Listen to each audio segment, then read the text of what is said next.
Hey guys, tonight we're stepping back in time, way back to the shadowy, flickering lamplit streets of ancient Rome. Imagine, if you will, the bustling forum finally quieting down, the chariot races long over, and the last echoes of merchant cries fading into the cool evening air. You're trudging along a cobblestone street, the faint aroma of stale wine and wood smoke clinging to the humid night. The city, usually so vibrant and alive, takes on a different, more somber character. Once the sun dips below the horizon, the grand marble temples, once gleaming in the midday sun, now loom like silent sentinels, their shadows stretching long and distorted, playing tricks on your tired eyes.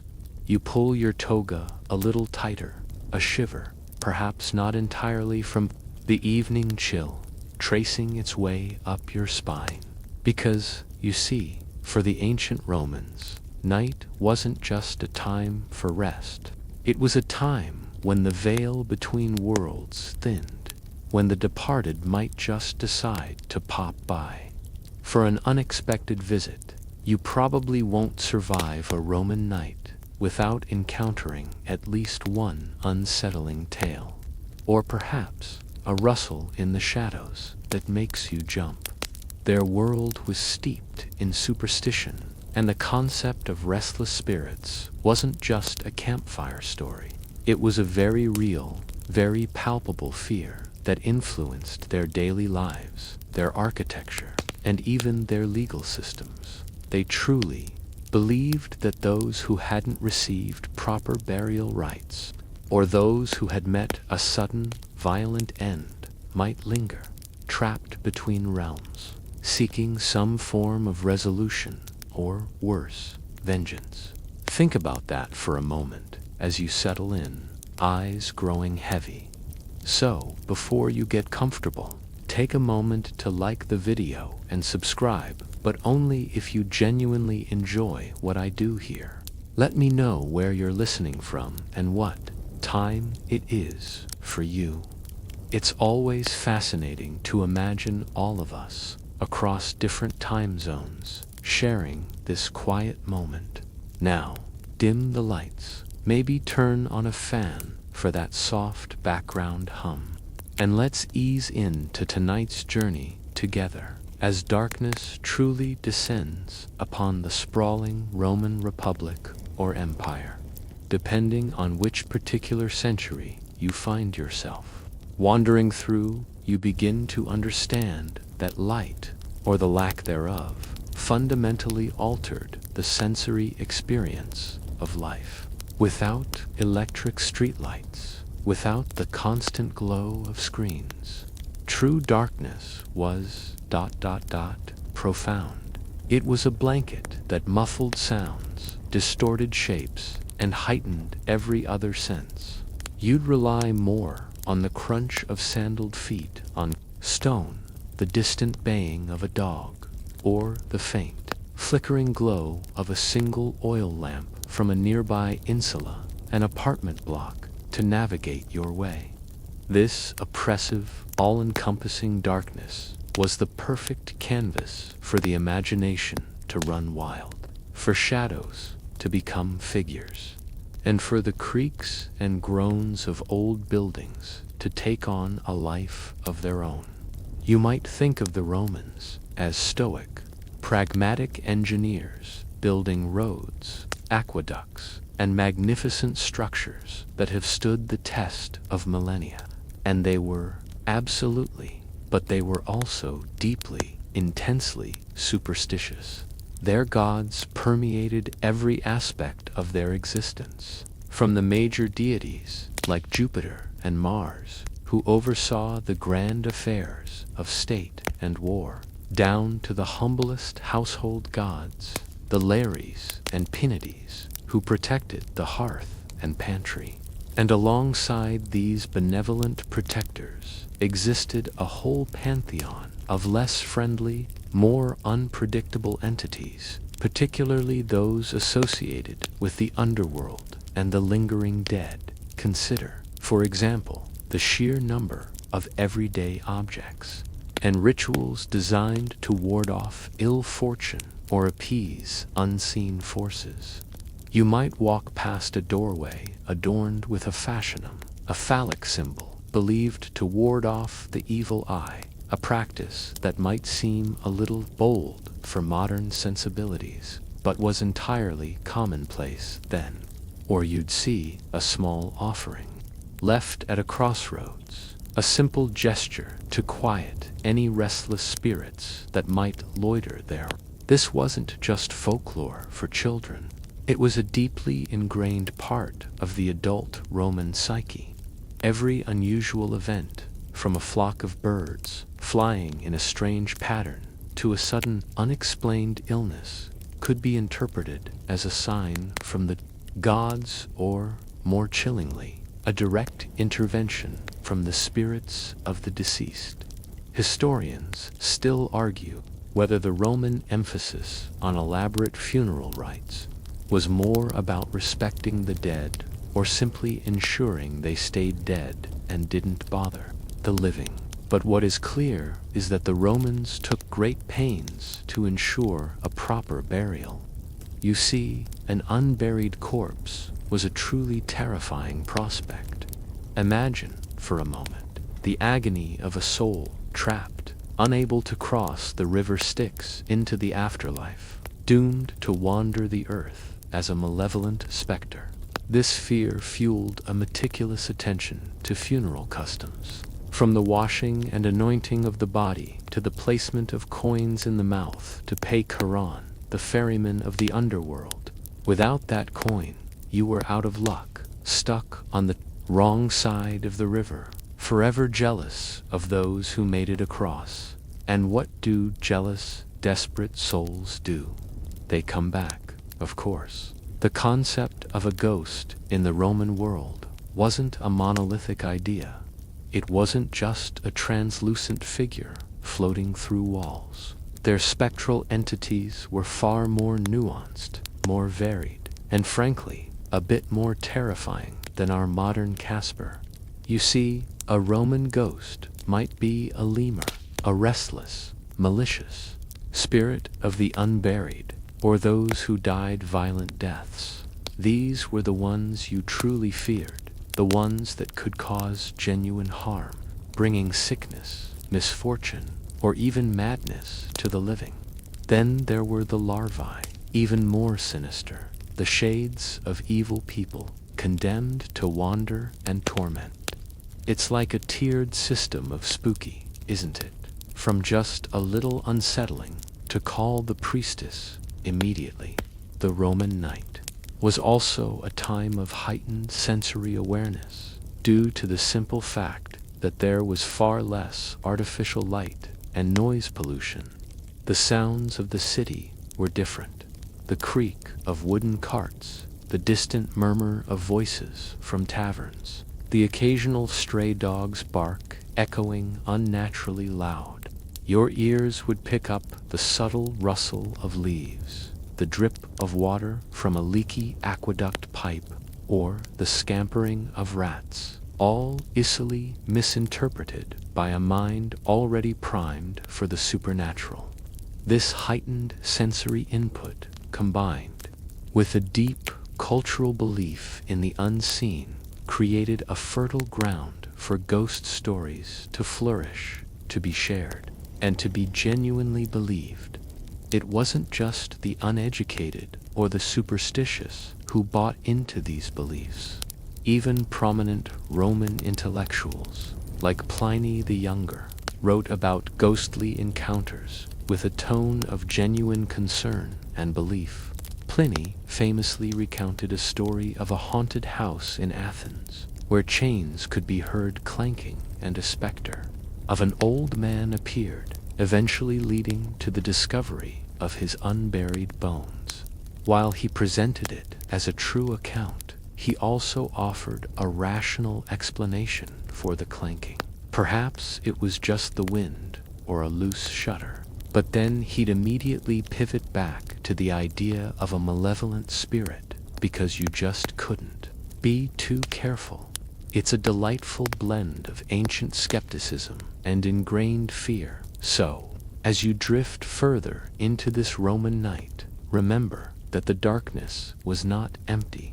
It was filled with the whispers of the past, the lingering presence of those who had gone before, and the very real possibility that one of them might just be listening in.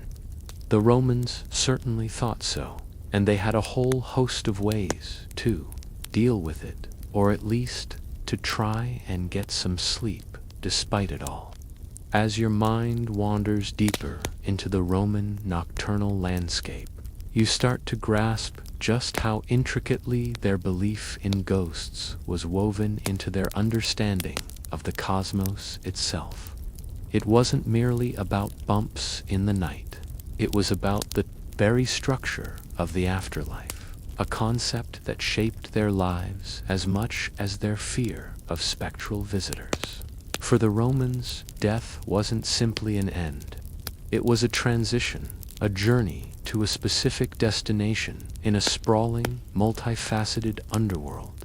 This wasn't some vague, ethereal concept. It was a detailed, almost bureaucratic system of eternal resting. Places at the heart of the Roman afterlife lay the concept of the underworld, a vast and complex realm presided over by the god Pluto, often accompanied by his formidable consort, Proserpina. Think of it as a subterranean kingdom, a mirror image of the earthly world, but populated by shades, the disembodied spirits of the deceased. You might imagine a bustling city beneath the ground, with its own rivers, fields, and even judgments. The primary entry point was often envisioned as a dark cave or chasm, a tangible gateway from the land of the living to the realm of the dead. It sounds rather dramatic, doesn't it? Like checking into a hotel where the stay is, shall we say, permanent. The most famous landmark in this netherworld was undoubtedly the River Styx. This wasn't just any river. It was the boundary, the ultimate barrier separating the living from the dead. And to cross it, you needed the services of Charon, the grumpy old ferryman. He wouldn't take just anyone. He demanded payment, a single coin, typically an obol, placed under the tongue of the deceased before burial. This seemingly small detail was monumental. Without that coin, a soul was condemned to wander the banks of the Styx for eternity, unable to cross, a truly miserable and terrifying prospect. Imagine being stuck in airport limbo, but for the rest of time, endlessly waiting for a flight that will never depart. This is precisely why the burial rites were so meticulously observed, to ensure your loved one didn't end up as a spectral loiterer, full of resentment and nowhere to go. Once you crossed the Styx, your journey in the underworld continued, leading you to different sections depending on the life you had lived. For the virtuous, the brave, and the favored, there was Elysium, also known as the Elysian Fields. Picture this, a blissful paradise, bathed in eternal spring, with soft meadows, murmuring streams, and gentle breezes. Here, the blessed shades enjoyed a life of ease and contentment, free from earthly woes. It was the Roman equivalent of a five-star resort, complete with all the amenities, eternal sunshine, and not a single care in the world. Heroes, poets, and those who lived exceptionally righteous lives were destined for this serene haven. It was the ultimate reward, the destination everyone hoped for, a place so peaceful you could truly, deeply rest. But not everyone was so lucky. For those who had committed grave sins, for murderers, oath-breakers, and the perpetually unrighteous, there was Tartarus. This was the Roman hell, a deep, dark abyss, a place of eternal torment and punishment. Imagine fire and brimstone, endless suffering and relentless anguish. It was where legendary figures like Sisyphus, eternally pushing his boulder uphill, and Tantalus, forever reaching for fruit and water just out of his grasp, endured their unending torments. The descriptions of Tartarus were designed to instill a profound fear, a powerful deterrent against moral transgressions in life. It was the ultimate timeout corner, but for eternity, and significantly less comfortable than the one your parents used. Then there was a kind of middle ground, the Asphodel Meadows. This was the most common destination for the vast majority of souls. Those who were neither exceptionally virtuous nor exceptionally wicked. It was a rather neutral, somewhat bleak place, populated by shades who wandered aimlessly, their memories of their earthly lives often faded, their existences devoid of strong emotions. It was neither paradise nor torment, simply an existence. You might compare it to a perpetual cloudy day, not unpleasant, but certainly not exciting. Most Romans expected to end up here, an existence of quiet, gentle oblivion. It's perhaps the least terrifying prospect for a Roman ghost story, as these shades weren't actively looking to cause trouble. They were just there. The Roman fascination with the underworld wasn't purely philosophical or religious. It was profoundly practical. Understanding the geography and mechanics of the afterlife was crucial for proper ritual practice, for ensuring that their own souls and the souls of their loved ones found their appropriate resting places. This belief system provided a framework for coping with death, offering both comfort for the good and a chilling warning for the wicked. One quirky tidbit about Roman beliefs concerned the concept of manes. These were the collective spirits of the dead, usually understood as benevolent, or at least neutral. Families would make offerings to their manes at specific times of the year, particularly during festivals like the Parentalia, a 9-day observance in February dedicated to honoring ancestors. These offerings, often simple meals, wine, and flowers, were a way of keeping the family line strong, showing respect, and ensuring the manes remained content in the afterlife, thus preventing them from becoming restless lemures or larvae. It was a bit like leaving out cookies for Santa, but instead of presents, you got spiritual tranquility. Historians still argue whether the Roman concept of the underworld was a direct borrowing from Greek mythology or developed independently with local Italian influences. While there are undeniable parallels with Hades, Persephone, Chiron, and the rivers like Acheron and Cocytus from Greek lore, the Romans often adapted these concepts to fit their own cultural and religious frameworks, emphasizing different aspects and deities. For instance, the Roman focus on specific legalistic punishments in Tartarus for particular sins seems more pronounced in some Roman accounts than in early Greek ones. This tells us that even when they borrowed, they made it uniquely Roman, adding their own flavor of fear and divine retribution. The meticulousness of Roman burial practices wasn't just about sending the deceased on their way. It was about protecting the living. An improperly buried person, or one who died a violent, sudden death without the opportunity for proper rites, was prime material for becoming a malevolent spirit. Such a spirit, known as a spectrum or umbra, was believed to be trapped, unable to find peace, and thus prone to haunting. These were the ghosts that truly disturbed Roman sleep. They weren't just sad, wandering souls. They were often vengeful, angry, or desperate, and they could bring sickness, madness, or bad luck to those they encountered. This fear fueled an entire industry around funeral services, from professional mourners to specialized undertakers, all designed to ensure no spectral loose ends were left hanging. You can imagine the constant anxiety that might accompany this belief system. Every creak of the floorboards, every inexplicable cold draft, every strange dream could be attributed to a restless spirit.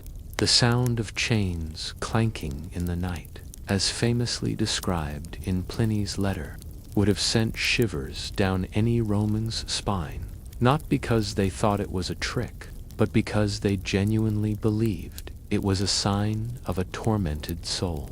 This wasn't just a story told to scare children.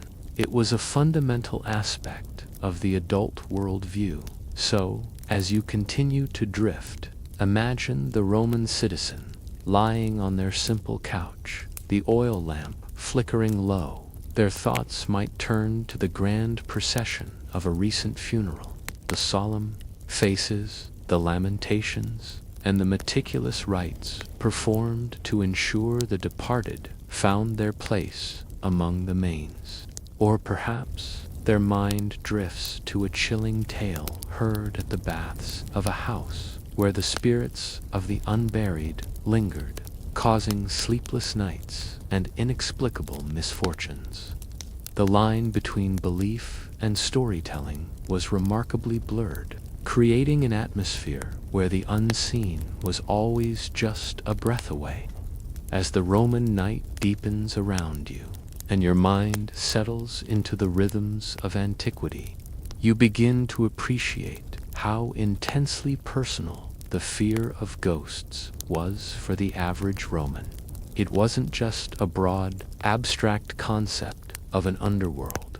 It was the very real possibility of a departed relative, a former slave, or even a murder victim returning to their familiar earthly dwelling.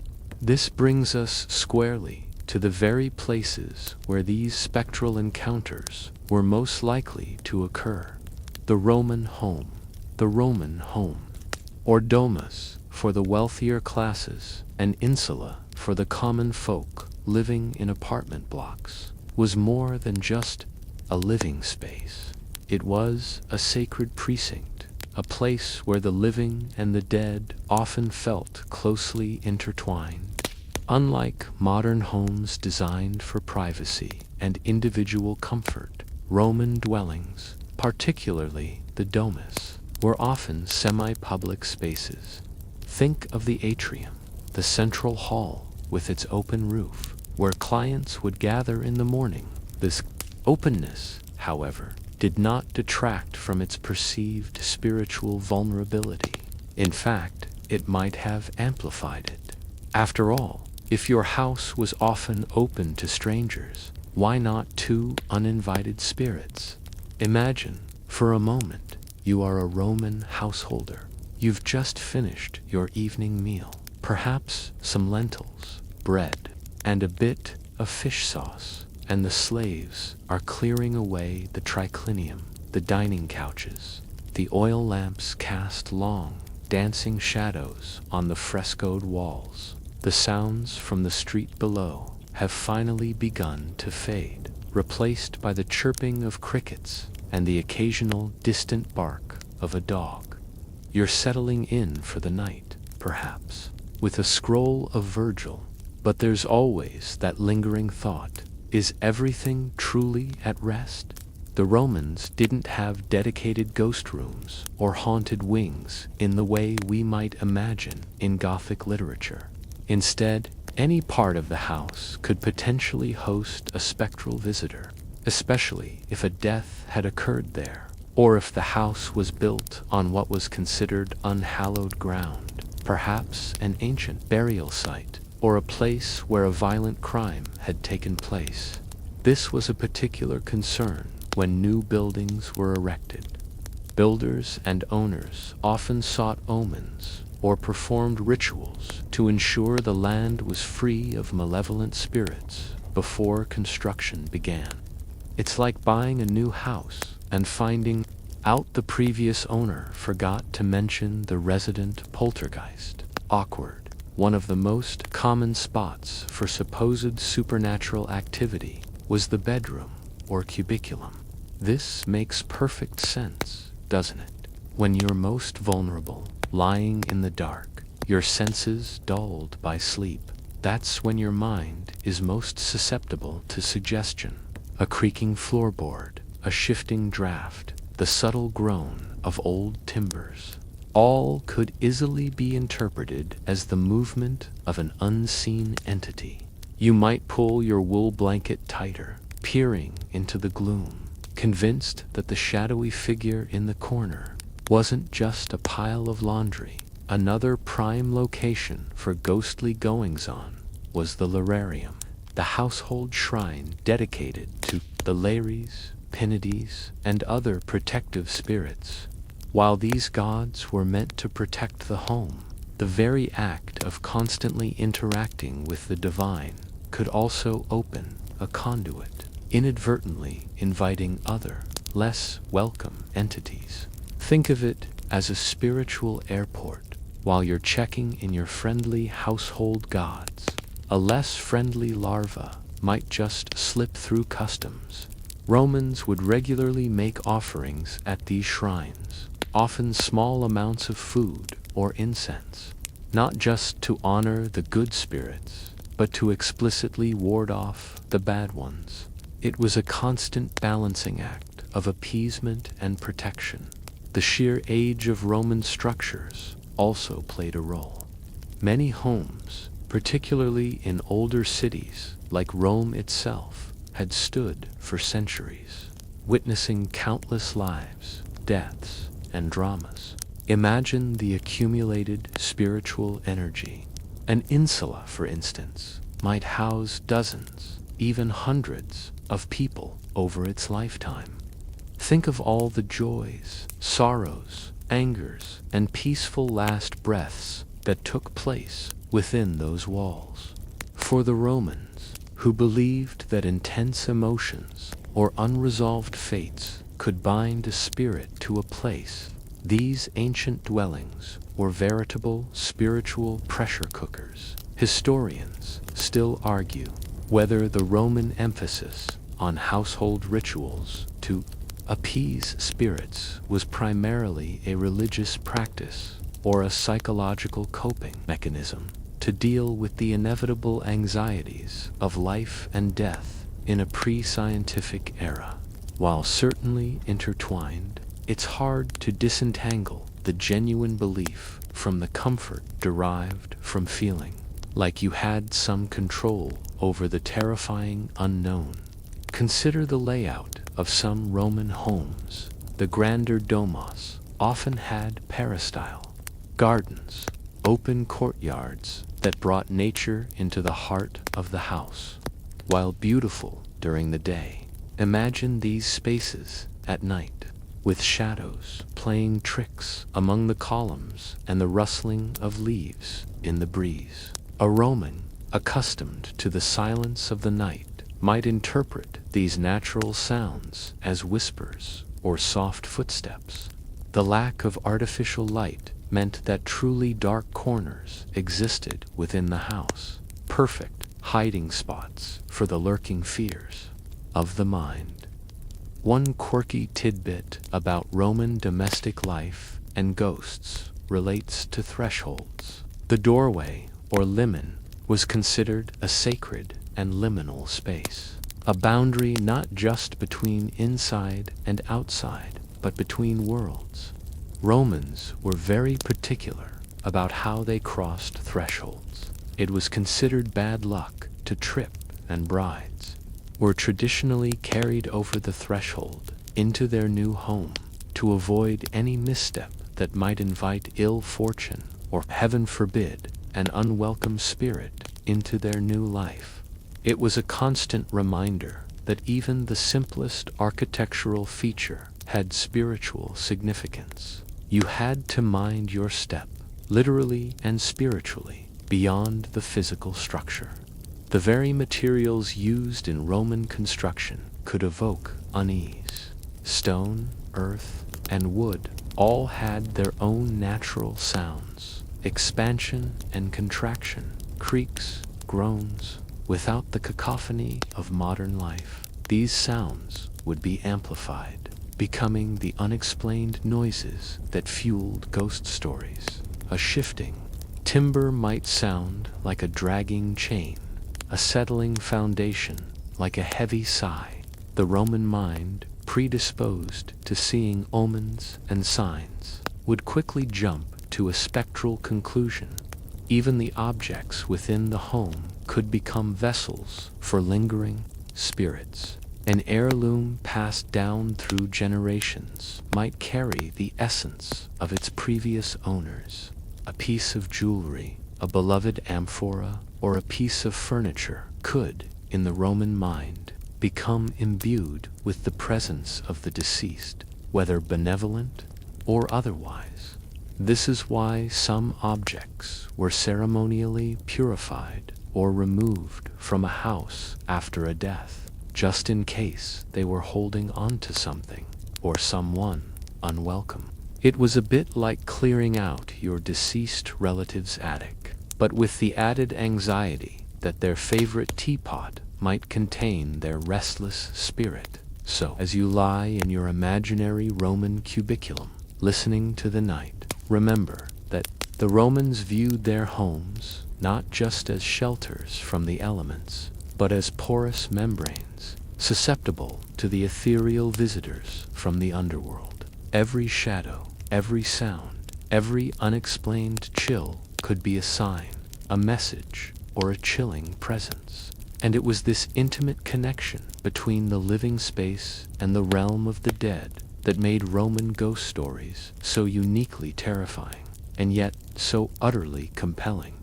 As the Roman night wraps around you, and the sounds of the ancient city fade into a gentle hum, your awareness sharpens to the specific kinds of spectral visitors the Romans believed might disturb their slumber.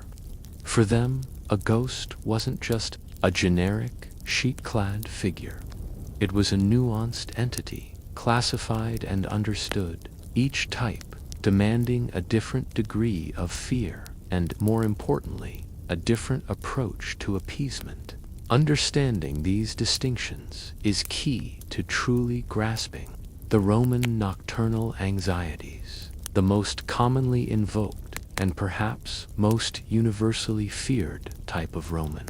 Ghost was the lemur. These were the restless, often malevolent spirits of the dead who had not received proper burial rites, or who had died violent or untimely deaths.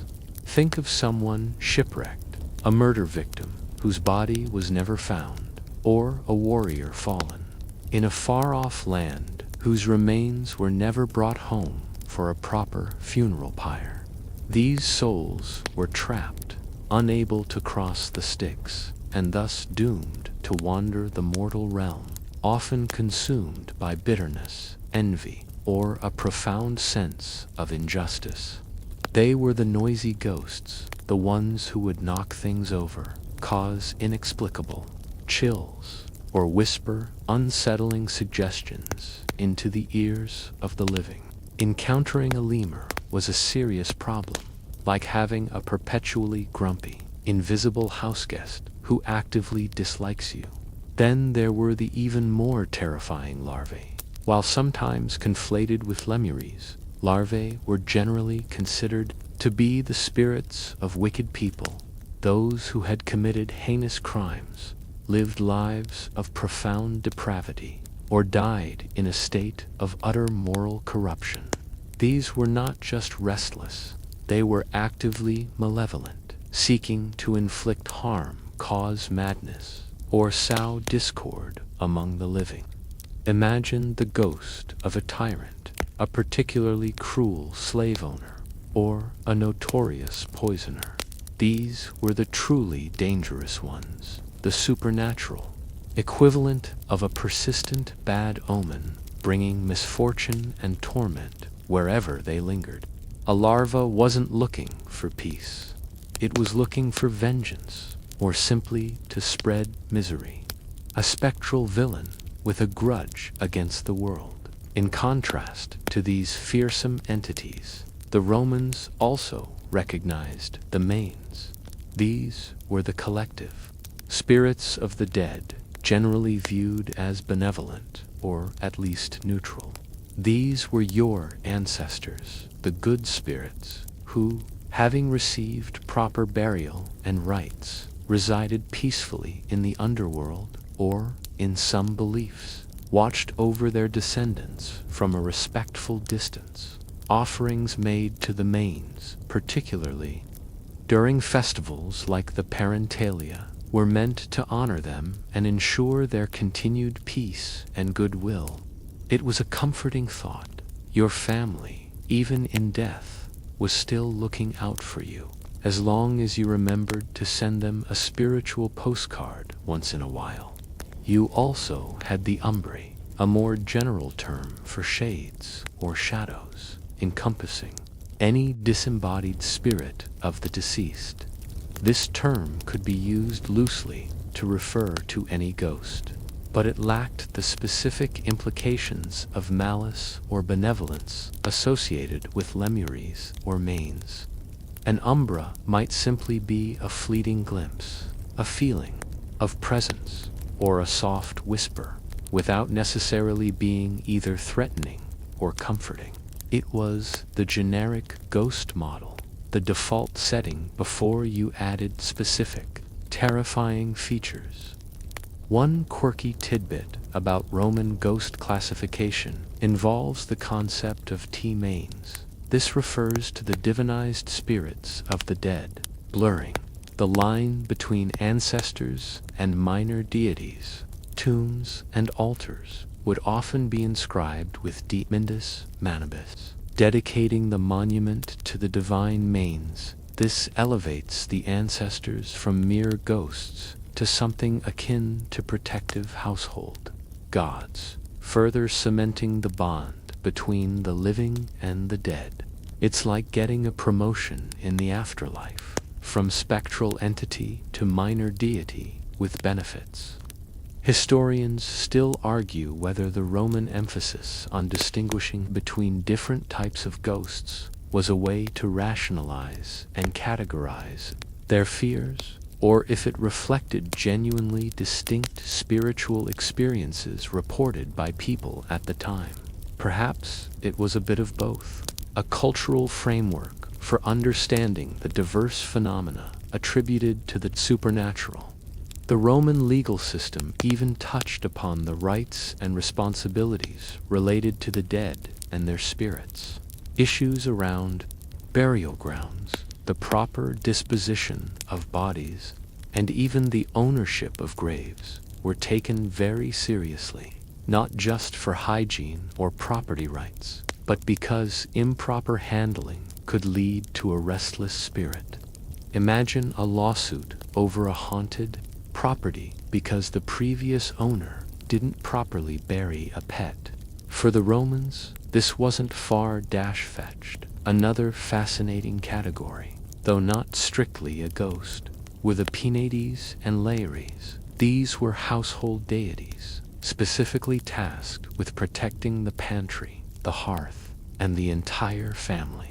While not spirits of the deceased in the same way as manes, they were ever-present, benevolent forces within the home. Romans made daily offerings to them at the Lararium, a small shrine often located in the atrium. These offerings weren't just about gratitude. They were also a proactive measure to ensure these protective spirits remained strong and vigilant against the likes of lemuries and larvae. It was like having spiritual security guards, and you had to keep them well-fed and happy. The fear of the unburied was profound.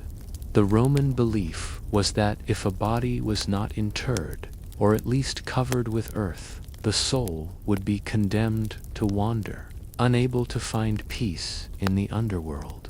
This led to specific practices, like throwing 3 handfuls of earth over an unburied corpse if discovered, a ritual known as humari.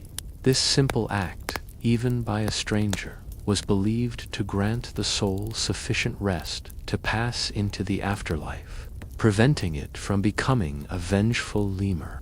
It speaks to a deep communal responsibility, a shared anxiety that one unquiet spirit could disrupt the peace of many.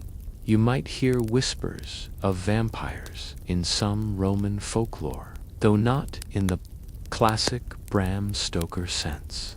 Some regional beliefs included creatures that consumed blood or flesh, particularly from the dead or even the living. While these were less about spectral visitation and more about monstrous entities, they blur the lines between ghost, demon, and living horror, adding another layer to the chilling tapestry of Roman night fears. These were truly the stuff of nightmares, making a simple lemur seem almost quaint by comparison. The Roman poets and playwrights, like Plautus and Seneca, often incorporated these distinct types of spirits into their works, not just for dramatic effect, but because their audiences understood and believed in them. A character encountering a larva would evoke a very different reaction than one honoring their manes. They were culturally resonant, common knowledge that everyone understood. It was like having a shared understanding of different horror movie tropes, even before movies existed. So, as you continue to feel the gentle sway of history, remember that the Roman night was not just dark, but populated. It was a spiritual landscape filled with distinct entities, each with its own origins, its own intentions, and its own methods for interacting with the living. The knowledge of these types of ghosts wasn't just interesting trivia, it was crucial for navigating the unseen dangers of the ancient world and for, hopefully, getting a peaceful night's sleep. As the Roman night deepens around you and your mind drifts from the classifications of restless spirits, your thoughts inevitably turn to a crucial question. If these varied entities truly lurked in the shadows, what did the Romans do about them? How did they protect themselves, their homes, and their families from unwanted spectral intrusions? The answer lies in a fascinating array of rituals, practices, and everyday superstitions, all designed to appease, exorcise, or simply keep those restless spirits at a safe, unhaunting distance. Imagine yourself a Roman householder once more, perhaps just finishing a quiet evening. Before you extinguish the oil lamp, you might perform a small, almost unconscious gesture. Maybe you leave a tiny offering of bread or wine at your lararium, the household shrine, not just for the benevolent Lares, but as a general, no hard feelings peace offering to any lingering entities. This was more than just good manners. It was a proactive measure to ensure a peaceful night. One of the most significant and universally observed rituals for appeasing spirits was the Parentalia, held annually in February. This 9-day festival was dedicated to honoring deceased ancestors and the collective manes of the family. During this period, all temples were closed, all public business ceased, and marriages were forbidden. Imagine the entire city of Rome, usually a bustling hub of activity, slowing down to a reverent, almost hushed pace. Families would visit tombs outside the city walls, bringing offerings of wine, oil, milk, honey, flowers, and even simple meals. They'd share a meal there, often sitting on the ground beside the tomb, a symbolic communion with their departed loved ones. This wasn't a time for fear. but for respectful remembrance and gentle appeasement, ensuring that their ancestors remained content in the afterlife and didn't feel the need to pop back into the living room for a visit. However, if your concerns ran deeper, if you suspected the presence of a truly malevolent spirit, a lemur or larva, you'd turn to the Festival of the Lemuria. This annual observance, held on the 9th, 11th, and 13th of May, was specifically designed to exorcise and send away troublesome ghosts. This was a far more active and, frankly, slightly ridiculous ritual, particularly if you were the head of the household. Here's how it would go down. At midnight, the pater familias, the head of the household, would rise. He would walk barefoot through the house, symbolizing his humility and perhaps making less noise to avoid startling any lingering spirits or his sleeping family. With his thumb and forefinger, he would make a specific gesture, touching his nose and then his ear, a superstitious ward against evil. Then he would spit 9 black beans over his shoulder, repeating 9 times the incantation. With these beans, I redeem myself and my family. The black beans were believed to be a sacrifice to the Lemuries, a way of buying them off, essentially. After this, he would wash his hands, clash bronze pots together, and repeat 9 times, "Begone, manes of my fathers," or "Begone, spirits of the house." This cacophony of banging metal was meant to frighten the lingering spirits away, ensuring they left the premises. It sounds rather like a Roman version of banging pots and pans on New Year's Eve, but with far higher stakes. Historians still argue whether the clanking of pots was meant to literally scare away the ghosts, or if it was a symbolic act to mimic the clatter of weapons that might drive away a spiritual enemy. This ritual highlights a quirky tidbit: the significance of the number 9 in Roman magical and spiritual practices. Whether it was 9 beans, 9 repetitions, or 9 days of a festival, the number 9 consistently appears in rituals designed to appease or ward off supernatural forces. It was considered a powerful, almost mystical number, offering a sense of completion and finality to the ritual. Beyond these formal festivals, Romans employed a variety of everyday protective measures. You might have a tintinnabulum, a bronze wind chimes, often incorporating phallic symbols, hung at your doorway. The phallus, a symbol of fertility and potency, was believed to ward off the evil eye and malevolent spirits. Its jangling sound was also thought to deter negative forces. So, your Roman doorbell could quite literally be an apotropaic charm, constantly reminding any would-be spectral intruders to keep out. Another common protective measure was the use of amulets and talismans. Children, in particular, would wear a bulla, a small, usually golden or leather pouch worn around the neck, containing charms to ward off evil spirits and protect them from harm. Adults might wear rings inscribed with protective symbols or carry small objects believed to possess apotropaic powers. These were the Roman equivalent of a lucky rabbit's foot, but with far more serious intentions. The very design of Roman homes could also incorporate protective elements. Doorways were crucial liminal spaces. Remember how brides were carried over the threshold. This wasn't just a romantic gesture. It was to prevent them from tripping, which was seen as a terrible omen that could invite ill fortune or malevolent spirits into the new home. Even certain plants, like rue or garlic, were sometimes hung in doorways or windows, believed to possess properties that repelled evil. It's like adding an extra layer of spiritual security to your Roman smart home system.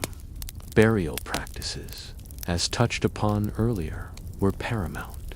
The fear of an unburied body becoming a lemur was so strong that even discovering a corpse by the roadside would compel a pious Roman to throw 3 handfuls of earth over it, a simple act of humori that ensured the soul could pass on.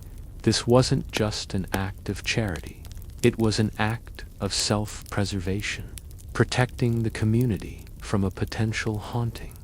Mainstream historical fact: the Romans were incredibly pragmatic. Even in their superstitions, their rituals weren't always about abstract faith. They were about achieving a tangible result, peace of mind, protection from harm, and ensuring the smooth functioning of their society.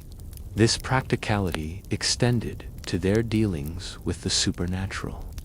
If a ritual didn't seem to work, they might try another, or tweak the existing one. They were, in essence, spiritual engineers, constantly optimizing their approach to the unseen world. The legal system also reflected these fears. There were laws governing the sanctity of graves, preventing their desecration, not just out of respect for the dead, but to prevent the deceased from becoming restless. Disturbing a burial was not just a crime against property, it was a spiritual offense with potentially horrifying consequences for the living. You wouldn't want to be the Roman lawyer arguing against a ghost's right to an undisturbed resting place. So, as you continue to drift, imagine the Roman house secured for the night. The pater familias has perhaps already performed his midnight bean-spitting ritual. The tintinnabulum gently sways in a passing breeze, and the bulla hangs safely around the neck of a sleeping child. The atmosphere, while still carrying the weight of ancient beliefs, is one of quiet vigilance, of small, deliberate actions taken to ensure that the night, for all its potential for spectral visitation, passes in relative peace. The Romans, despite their fears, found ways to carve out pockets of tranquility, even in a world alive with unseen entities. As you settle deeper into the quiet hum of the Roman night, having explored the Roman concepts of the afterlife and their defensive rituals, your mind might naturally turn to the question: did anyone actually see these ghosts? Beyond the rituals and the general fear, were there documented instances of spectral encounters, stories that passed from mouth to ear, chilling the spine and reinforcing the pervasive belief in the unseen? Indeed, Roman history and literature are surprisingly rich with accounts of ghost sightings, some recounted with a chilling matter-of-factness, others used for dramatic effect, but all reflecting a deeply held conviction in the reality of the spectral realm. One of the most famous and widely cited accounts comes from Pliny the Younger, a prominent Roman author, lawyer, and magistrate. In a letter written to his friend Sura, this wasn't some sensationalist pamphlet. It was a correspondence between educated gentlemen, and Pliny recounts the tale with a mix of curiosity and genuine belief. He tells the story of a haunted house in Athens, a large, well-appointed dwelling that was inexplicably cheap to rent because of a terrifying reputation. Imagine stumbling upon a bargain in ancient Athens, only to find out the catch is a permanent spectral resident. According to Pliny's account, the house was tormented by the apparition of an old man, emaciated, with a long beard and disheveled hair, rattling chains on his wrists and ankles. The ghost would appear at night, causing sleeplessness and dread among its inhabitants. One night, a philosopher named Athenodorus, undeterred by the warnings, rented the house. He sat up late, writing, and sure enough, the clanking of chains began. The ghost appeared, beckoning with its finger.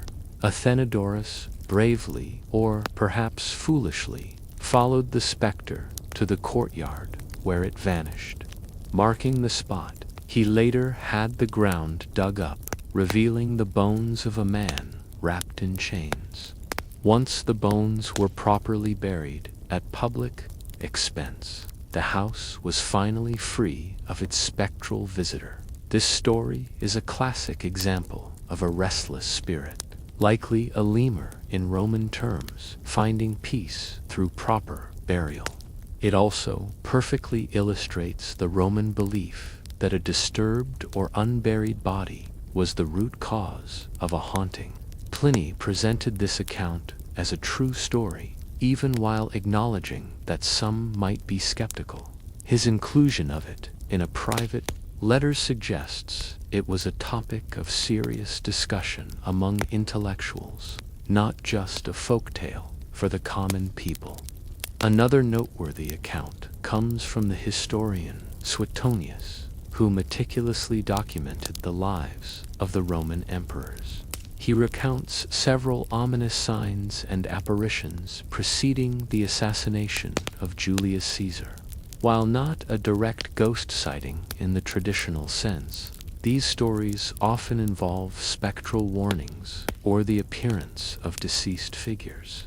In dreams, for instance, Suetonius mentions that on the night before his assassination, Caesar's wife Calpurnia dreamt that their house collapsed and that her husband was stabbed in her arms.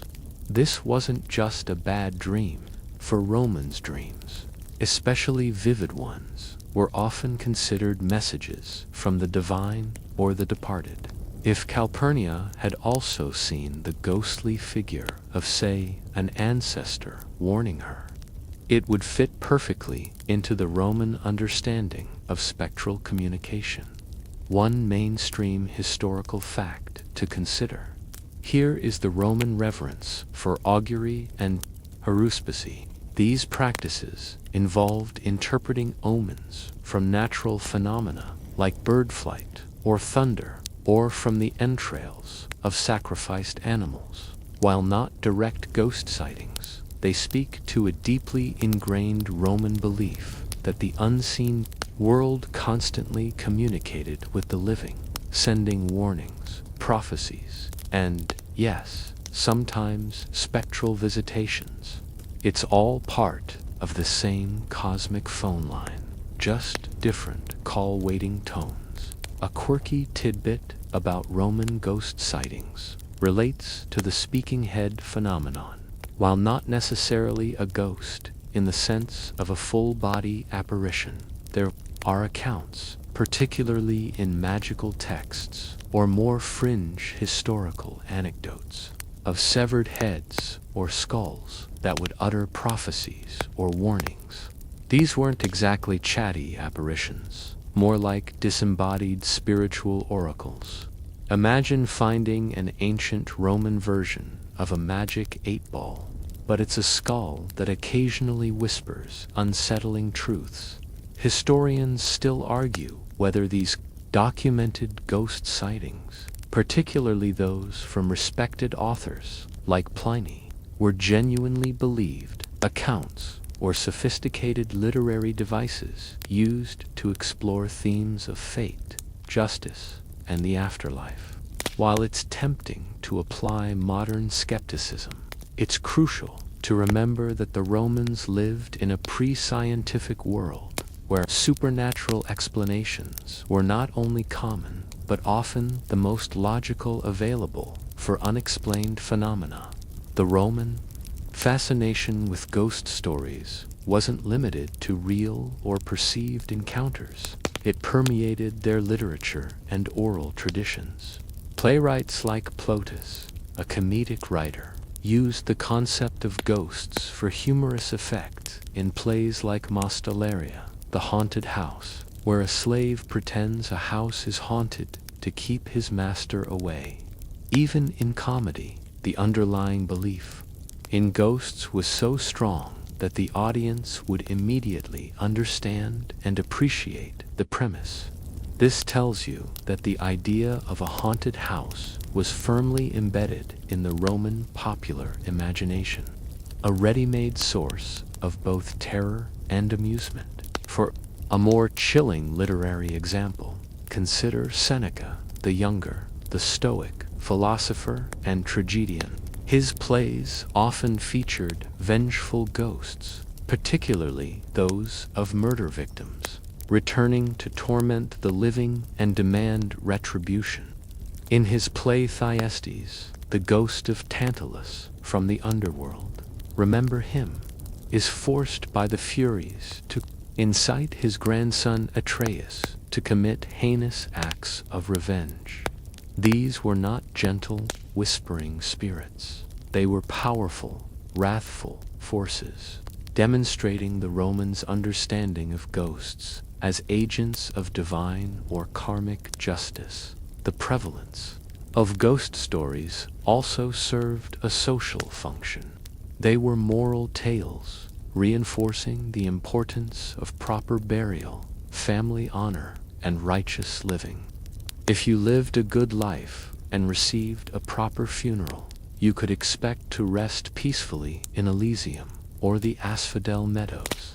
If you didn't, or if you suffered an injustice, your spirit might be condemned to wander, perhaps even to seek vengeance. It was a potent form of social control and ethical reinforcement, thinly veiled as spooky entertainment. You might also consider the accounts of soldiers who claimed to have seen the ghosts of fallen comrades on battlefields, particularly after devastating defeats. These weren't just the effects of trauma. For the Roman soldier, the sight of a spectral legionnaire, still clutching a phantom sword, would be a very real and terrifying omen, perhaps warning of future perils or simply lamenting their untimely demise. The battlefield, a place of violent death and unburied bodies, would have been considered particularly susceptible to such hauntings. So, as you continue to listen to the quiet sounds of the night, imagine a Roman friend recounting a chilling tale of a spectral encounter, perhaps a whispering shadow in the cubiculum, or the unsettling sound of unseen chains. For the Romans, these weren't just stories. They were glimpses into a world that existed just beyond the veil of their perception. A world where the living and the dead were forever intertwined, and where the echoes of past lives could, at any moment, break through the silence of the night. As your journey through the Roman night continues, the focus shifts from the terrifying reality of ghosts to a slightly more palatable, yet equally intriguing aspect. How did the Romans use these chilling concepts for mere entertainment? 4.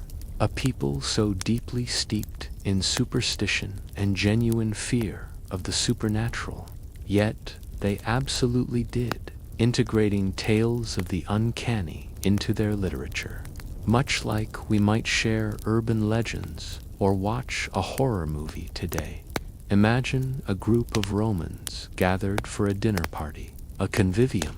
The wine flows freely, the food is plentiful, and the conversation eventually turns from politics and philosophy to more personal anecdotes. It's in this relaxed, intimate setting that you might hear whispers of a haunted villa, a strange occurrence in the baths, or a dream visit from a departed relative. These weren't necessarily meant to instill paralyzing fear, but rather to spark curiosity, provide a thrill, or simply share a good yarn. It was the ancient equivalent of someone starting a sentence with, "You won't believe what happened to my friend's cousin," in this comedic masterpiece. While his father was away, so Tranio invents a tale of a murder committed in the house, whose restless spirit now haunts the premises, clanking chains and making terrifying noises. The genius of this play lies in its ability to simultaneously exploit and lampoon the Roman belief in ghosts, the audience, firmly believing in the possibility of such hauntings, would understand the master's terror and the slave's cunning. The humor arises from the master's genuine fear and the absurd situations it creates, rather than from a of the supernatural. It's like watching a modern comedy where characters genuinely believe in aliens, even if the premise is played for laughs. Plautus knew his audience would get it, because the fear of haunted homes was so ingrained. Then there's the more serious side of entertainment, tragic plays. Seneca the Younger's tragedies are replete with spectral figures, but here the purpose is less about light-hearted amusement and more about dramatic tension, moral lessons, and the exploration of fate and retribution. While not fun in the modern sense, the audience would be thrilled by the spectral appearances, not necessarily because they were funny, but because they resonated with deep-seated cultural anxieties. It was a terrifying spectacle, but a spectacle nonetheless. One quirky tidbit about Roman entertainment involving the uncanny is the practice of public spectacula, or shows that sometimes incorporated elements of the macabre or the supernatural, though not necessarily ghosts directly.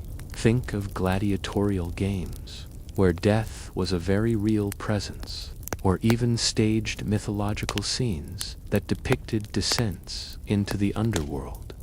These provided a dramatic, visceral engagement with themes of death and the afterlife, albeit often in a more physical, less spectral way. It's a bit like watching a particularly intense historical reenactment, but with actual consequences. Historians still argue whether the Roman public genuinely craved these dark or unsettling themes in their entertainment as a way to process fear, or if it was simply a reflection of a society that was less squeamish about death and the supernatural than many modern cultures. It's likely a combination. A society deeply familiar with mortality would find drama in its ultimate mysteries. Beyond formal entertainment, ghost stories circulated widely through oral tradition. Imagine slaves sharing hushed tales in the dimly lit servile quarters after a long day, or soldiers huddled around a campfire on campaign, swapping stories of haunted battlefields or ominous premonitions. These narratives, passed down from generation to generation, evolved and adapted, becoming part of the collective cultural memory. They served multiple purposes: to entertain, to warn, to transmit cultural values, and sometimes simply to fill the long, dark hours before dawn. Even historical accounts, like those of Livy or Tacitus, sometimes include uncanny occurrences, portents, and even direct ghost sightings, presented as credible events that shaped history. While their primary goal was to record historical fact, the inclusion of these supernatural elements reflects a societal acceptance of their reality, and perhaps a desire to add a dramatic flair to their narratives. A good historian, even a serious one, knows a chilling anecdote can make the facts more memorable. It's like a documentary adding a dramatic reenactment just for emphasis. The Romans also had a strong tradition of riddles and prophecies, which often touched upon themes of death, destiny, and the unseen. While not strictly ghost stories, they tapped into the same vein of fascination with the unknown and the mysterious. Think of the Sibylline books, cryptic prophecies consulted by the Roman state in times of crisis, which held immense sway over political and military decisions, while not direct entertainment, subtly evoking the power of the deceased to act from beyond the tomb. It's like a permanent, stony horror story right in the necropolis. The very act of sharing a ghost story provided a communal experience, a shared thrill that bonded people together. In a world without television or widespread literacy, oral storytelling was a primary form of entertainment. A well-told ghost story with vivid descriptions of clanking chains and spectral whispers could captivate an audience, leading to shared gasps and nervous laughter. It was a way to playfully flirt with the edge of their deepest fears, a safe space to acknowledge the anxieties of the unseen world. So, as you find yourself completely enveloped by the Roman night, understand that while the belief in ghosts was profound and genuine, it also provided a rich wellspring for entertainment. From the boisterous comedies of Plautus to the chilling tragedies of Seneca, and from casual dinner party anecdotes to formal historical accounts, the spectral realm offered the Romans a fascinating and often terrifying way to amuse themselves, to explore their deepest anxieties, and to weave captivating narratives that transcended the boundaries of life and death.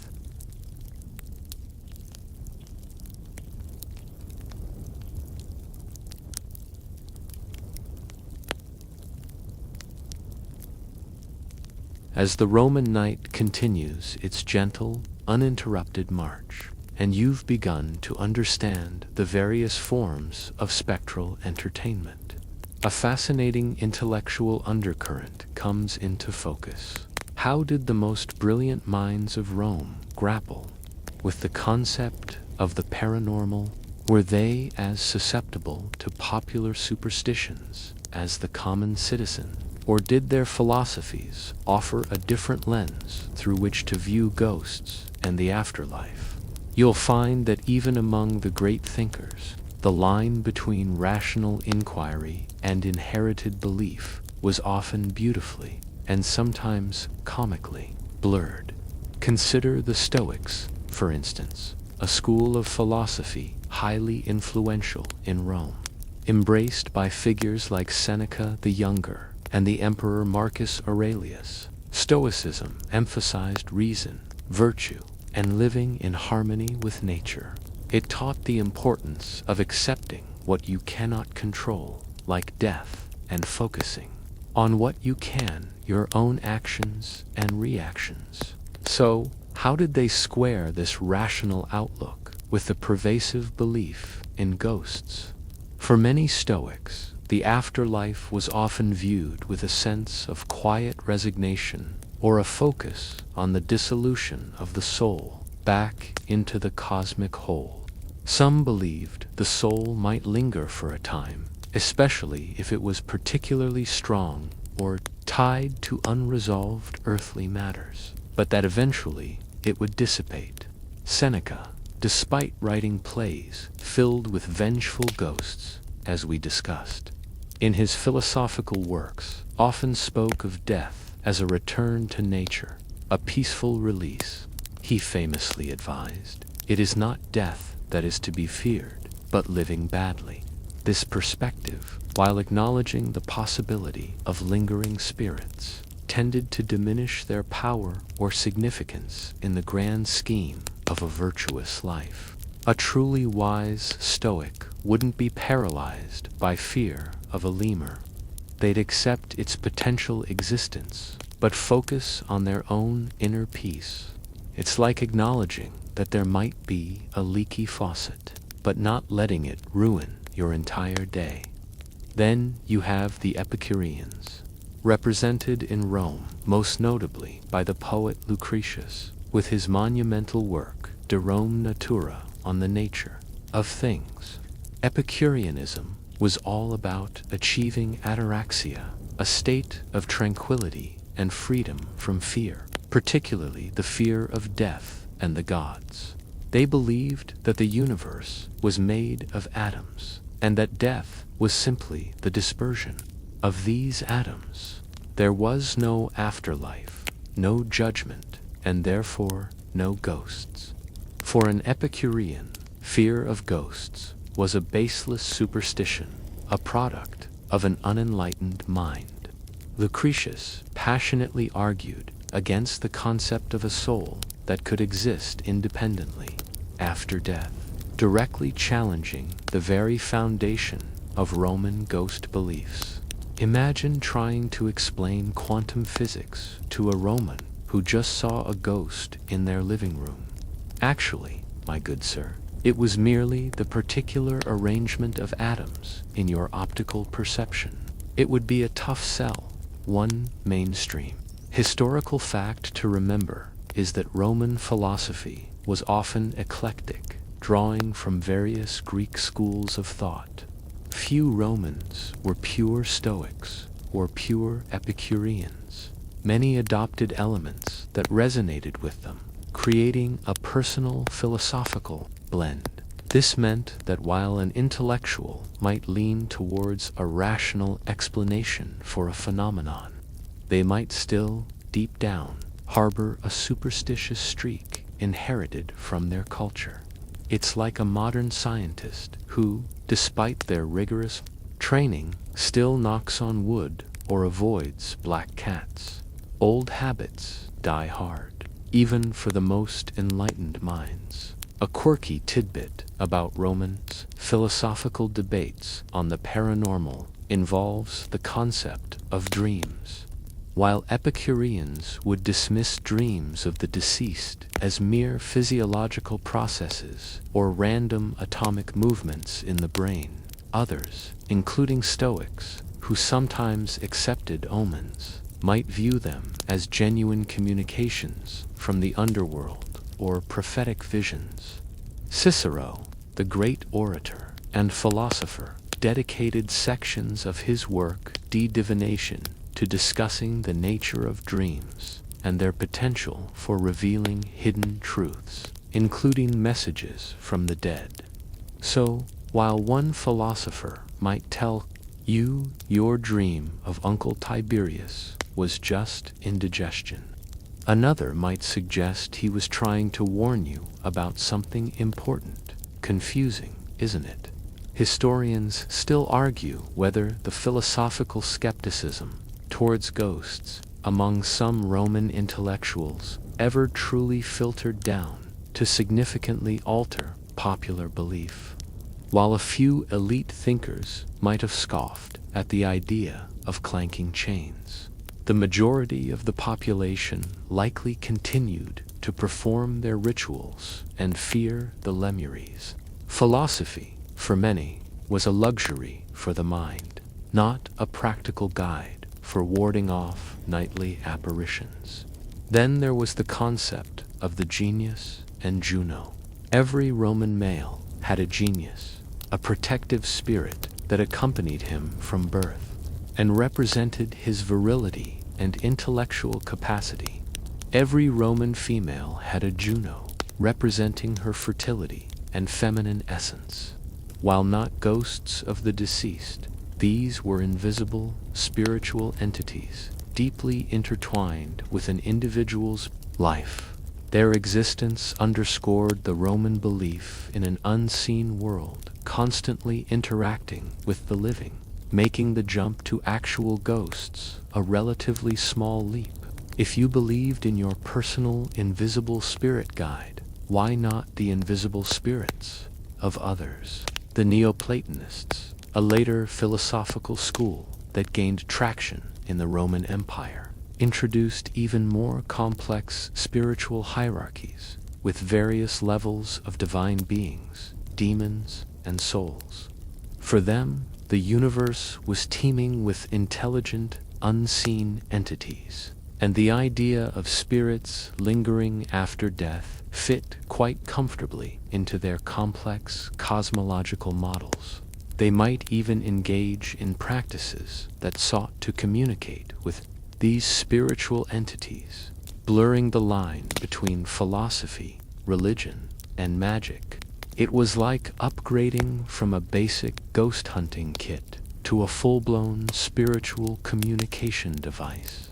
Even the practical Romans, with their engineering prowess, couldn't completely escape the idea that certain places carried spiritual weight. The Roman obsession with locus, sacra, sacred places, and locus religiosus places dedicated to the dead demonstrates a deep-seated respect for unseen forces. A plot of land could be perfectly surveyed and engineered for a building, but if it had previously been a burial ground or the site of a sacred grove, it was treated with immense caution, often necessitating specific purification rituals before construction could begin. You could build a perfect villa, but if it was on a spiritually hot spot, you were asking for trouble. So, as the Roman knight encourages a deeper contemplation, you realize that even for the most learned and philosophical Romans, the concept of ghosts wasn't simply dismissed. Instead, it was analyzed, debated, categorized, and sometimes grudgingly accepted.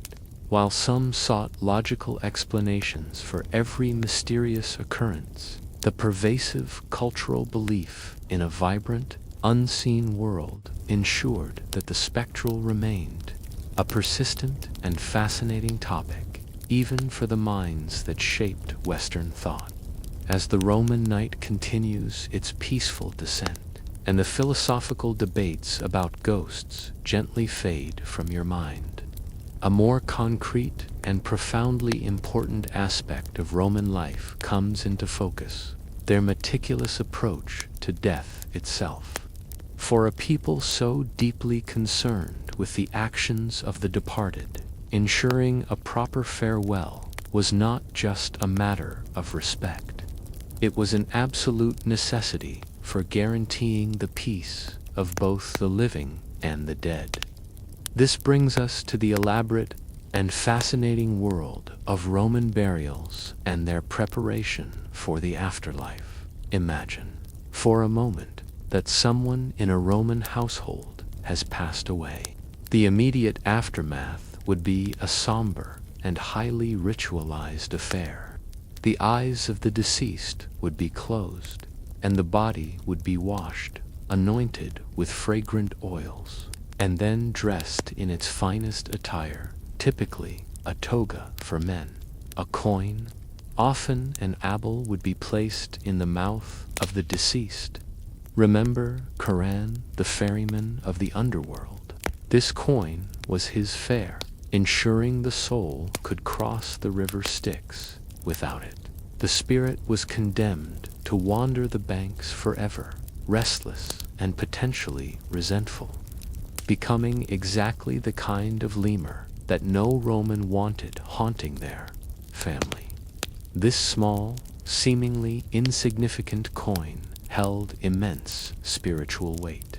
The deceased would then be laid out in the atrium of the home, typically for several days, with their feet facing the door. This public display, known as the conclamatio, allowed friends, family, and clients to pay their respects and offer lamentations. Professional mourners, often women, would be hired to wail and tear their hair, amplifying the sense of grief and ensuring a suitably dramatic farewell. You might think this sounds a bit theatrical, and perhaps it was, but it served a vital social and psychological function, allowing the community to process their loss and acknowledge the transition of the deceased. Plus, it was a very public declaration that this person was, indeed, gone, helping to prevent any lingering doubts that might lead to a ghostly return. For prominent Romans, The funeral procession itself could be a grand spectacle, winding through the city streets. Imagine a long line of mourners, often including actors wearing the death masks, images of the deceased's ancestors. This was a powerful display of family lineage and status, literally bringing the past generations into the present. Procession would often be accompanied by musicians playing mournful tunes and professional wailers adding to the solemn atmosphere. It was a final, public performance, ensuring the deceased was sent off with all due pomp and circumstance, hopefully impressing the gods and spirits alike. Most Romans, particularly those wealthy enough, opted for cremation. The body would be taken to a funeral pyre, rogus, outside the city walls. Here, the deceased would be placed upon the pyre, often with personal effects or offerings. The pyre would then be lit, a powerful and transformative act believed to release the soul from the body and send it on its journey to the underworld. While the flames consumed the physical form, the smoke rising into the sky symbolized the ascent of the spirit. After the cremation, the ashes and bone fragments would be collected, often quenched with wine, and then placed into an urn, which would then be interred in a tomb. For the less wealthy, or later in Roman history, when inhumation, burial became more common, the body would be placed directly into a tomb. Regardless of method, the emphasis was on the secure and proper disposal of the remains. An unburied body was a profound source of anxiety and a guaranteed recipe for a haunting. The earth itself was seen as sacred ground for the dead, and to be denied interment was to be denied peace. It's like leaving your luggage on the tarmac forever. You're stuck, and you're going to get very, very angry. One mainstream historical fact to consider is the location of Roman burials. By law, burials were typically forbidden within the city limits. This was a pragmatic choice for public health, but it also held spiritual significance. Necropolises, or cities of the dead, sprung up along the major roads leading out of Roman towns. These elaborate funerary complexes, lined with tombs ranging from simple grave markers to grand mausoleums, formed the final resting places for families and communities. Walking along the Appian Way outside Rome, you can still see these monumental tombs, silent witnesses, 2 centuries of Roman farewells. A quirky tidbit about Roman burial customs involves the practice of placing specific objects in tombs. While some were offerings for the afterlife, like Charon's obol, others were highly personal. You might find a child's toy in a juvenile grave, or a favorite piece of jewelry with an adult. But some tombs contained more unusual items, like lead-cursed tablets d'Iphictiones, which were used to invoke spirits to cause harm to enemies.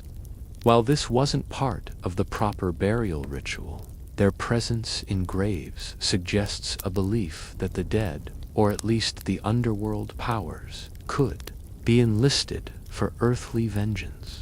Blurring the lines between peaceful rest, still argue whether the transition from cremation to inhumation as the dominant burial practice in the later Roman Empire was primarily due to changing religious beliefs, like the rise of Christianity, which favored burial due to the belief in bodily resurrection, or simply evolving cultural preferences and practicalities. Regardless of the reason, it further solidified the importance of the physical body's undisturbed rest as a prerequisite for the soul's peace. The Roman tomb itself was a fascinating space. It wasn't just a simple grave. It was a mini home for the deceased, a place for remembrance and continued interaction. Families would regularly visit their tombs, holding banquets at the grave, pouring libations through special pipes to nourish the deceased, and leaving offerings. This wasn't necessarily to feed the ghost, but to honor the manes and maintain the familial bond. It was like visiting a beloved relative's permanent vacation home, bringing them snacks and catching up on family gossip. The inscription on a Roman tombstone or epitaph was also crucial. It would typically state the name of the deceased, their age, and often a short dedication to the Dismanibus Diem, the divine spirits of the dead. Sometimes these epitaphs would include poignant farewells, expressions of love, or even stern warnings to would-be grave robbers, implying that the deceased, or the spirits associated with the grave, might take revenge on those who dared to desecrate their resting place. This shows a continuous anxiety about the disturbance of the dead.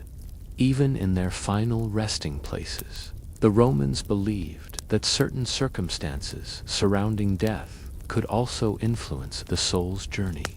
Those who died prematurely, violently, or by suicide were particularly vulnerable to becoming restless spirits, as their lives were cut short before their natural time. This led to specific rituals or concerns around such deaths, often involving appeasement or purification to prevent their untimely passing from tethering them to the living world as a malevolent specter. So, as you continue to feel the gentle pull of history, imagine the solemn Roman rites, the flickering flames of the pyre, the quiet placing of the coin, and the eventual interment of the urn or body. Every step was a careful, deliberate act, a profound acknowledgement of the boundary between life and death, and a desperate hope that these rituals would ensure a peaceful journey for the departed, and quiet, undisturbed sleep for those left behind. As you continue to drift through the quiet corridors of the Roman night, your understanding of their spectral fears deepens. Beyond the tangible rituals and the specific types of ghosts lies a more pervasive anxiety, the concept of omens and portents. For the Romans, the world was alive with signs, whispers from the gods, and subtle warnings from the unseen realm. These weren't always direct ghostly apparitions, but they were often interpreted as precursors to supernatural disturbances, or as indicators that the veil between worlds was thinning, making ghostly visitations more likely. Imagine walking through the Forum on a seemingly ordinary day, when suddenly a flock of crows flies overhead in a peculiar formation, or a flash of lightning strikes a clear sky. For a modern mind, these might be meteorological curiosities. For a Roman, especially one well-versed in divination, these were profound messages, portending anything from political upheaval to personal misfortune, or even an impending spectral visitation. The world was a constantly unfolding scroll of divine communication, and learning to read it was a lifelong endeavor. The Romans had highly sophisticated systems for interpreting these signs. The practice of augury, for instance, involved professional priests known as augurs who would interpret the will of the gods through the flight patterns and calls of birds, or through phenomena like thunder and lightning. A sudden, unexplained clap of thunder during a religious ceremony could be a dire warning, suggesting divine displeasure, which in turn could make the boundaries of the underworld more permeable. If the gods were unhappy, why wouldn't the spirits of the dead be restless? Then there was haruspicy, the equally solemn practice of examining the entrails of sacrificed animals, particularly the liver. A skilled haruspex could read the future, detect omens, and discern the god's will from the size, shape, color, and abnormalities of these organs. Imagine a liver with a particularly large or misshapen lobe. This wasn't just a biological anomaly. It was a direct message from the divine, perhaps hinting at an illness that might lead to an untimely death and a restless spirit. It's like getting a very graphic, internal weather report with added spiritual implications. These weren't just state-sponsored rituals. Everyday Romans also paid attention to more personal omens. Tripping on a threshold upon entering your home, spilling wine, or hearing an owl hooting close by at night. All could be interpreted as bad luck or a sign of approaching ill fortune. And ill fortune, of course, could lead to unexpected death, which, as we've discussed, was a prime condition for becoming a lemur. It was a continuous feedback loop of anxiety. One mainstream historical fact to underscore here is the deep intertwining of Roman religion, politics, and daily life. Omens were not mere superstitions. They were fundamental to decision-making at every level. Before a battle, before passing a law, before embarking on a major journey, Roman leaders would consult augurs and haruspices. This systemic reliance on divine signs permeated the entire society, reinforcing the idea that the unseen world was constantly interacting with the visible one, offering hints and warnings, sometimes through the restless spirits of the dead. A quirky tidbit about Roman omens involves sneezes. While we often say "bless you," the Romans took sneezes very seriously. A sneeze at an inopportune moment, or a particularly violent one, could be interpreted as a sign, either good or bad, depending on the context. If you were discussing a serious matter and someone sneezed, it could be seen as an omen from the gods, affirming or denying your plans. So, even your respiratory system could be a conduit for supernatural messages, perhaps even a spectral whisper, making a common cold a potentially terrifying experience. Historians still argue whether the Roman elite truly believed in the efficacy of all these omens and divinations, or if they often used them as political tools to sway public opinion or justify their actions. While some undoubtedly held genuine faith, it's clear that the system of omens also provided a convenient way to manipulate events, adding another layer of complexity to their relationship with the supernatural. Beyond formal divination, dreams played a crucial role in the Roman understanding of omens. We briefly touched on Calpurnia's dream before Caesar's assassination. Dreams were widely believed to be conduits for communication from the gods, from the manes of ancestors, or from other spiritual entities. A dream in which a deceased relative appeared distressed or unkempt could be a powerful omen, suggesting their soul was not at peace and required further rites, or that they were trying to warn the dreamer of impending danger. Dream interpretation was a recognized skill, and people would consult specialists to decipher cryptic nocturnal visions. It was like getting a cryptic text message from the afterlife, and you needed a spiritual tech support specialist to decode it. The very landscape could also be a source of omens. Unexplained tremors, sudden changes in river flows, or trees unexpectedly falling could all be interpreted as signs of divine displeasure or the stirrings of powerful, unseen forces. Rome, being in an earthquake-prone region, would have frequently experienced natural phenomena that could be easily attributed to supernatural causes, fueling anxieties about the stability of both the earth and the spiritual realm. The appearance of unusual animals or animals behaving strangely was also a common omen. A wolf entering the city, an animal born with deformities, or even birds flying in patterns that deviated from the norm could be interpreted as significant warnings.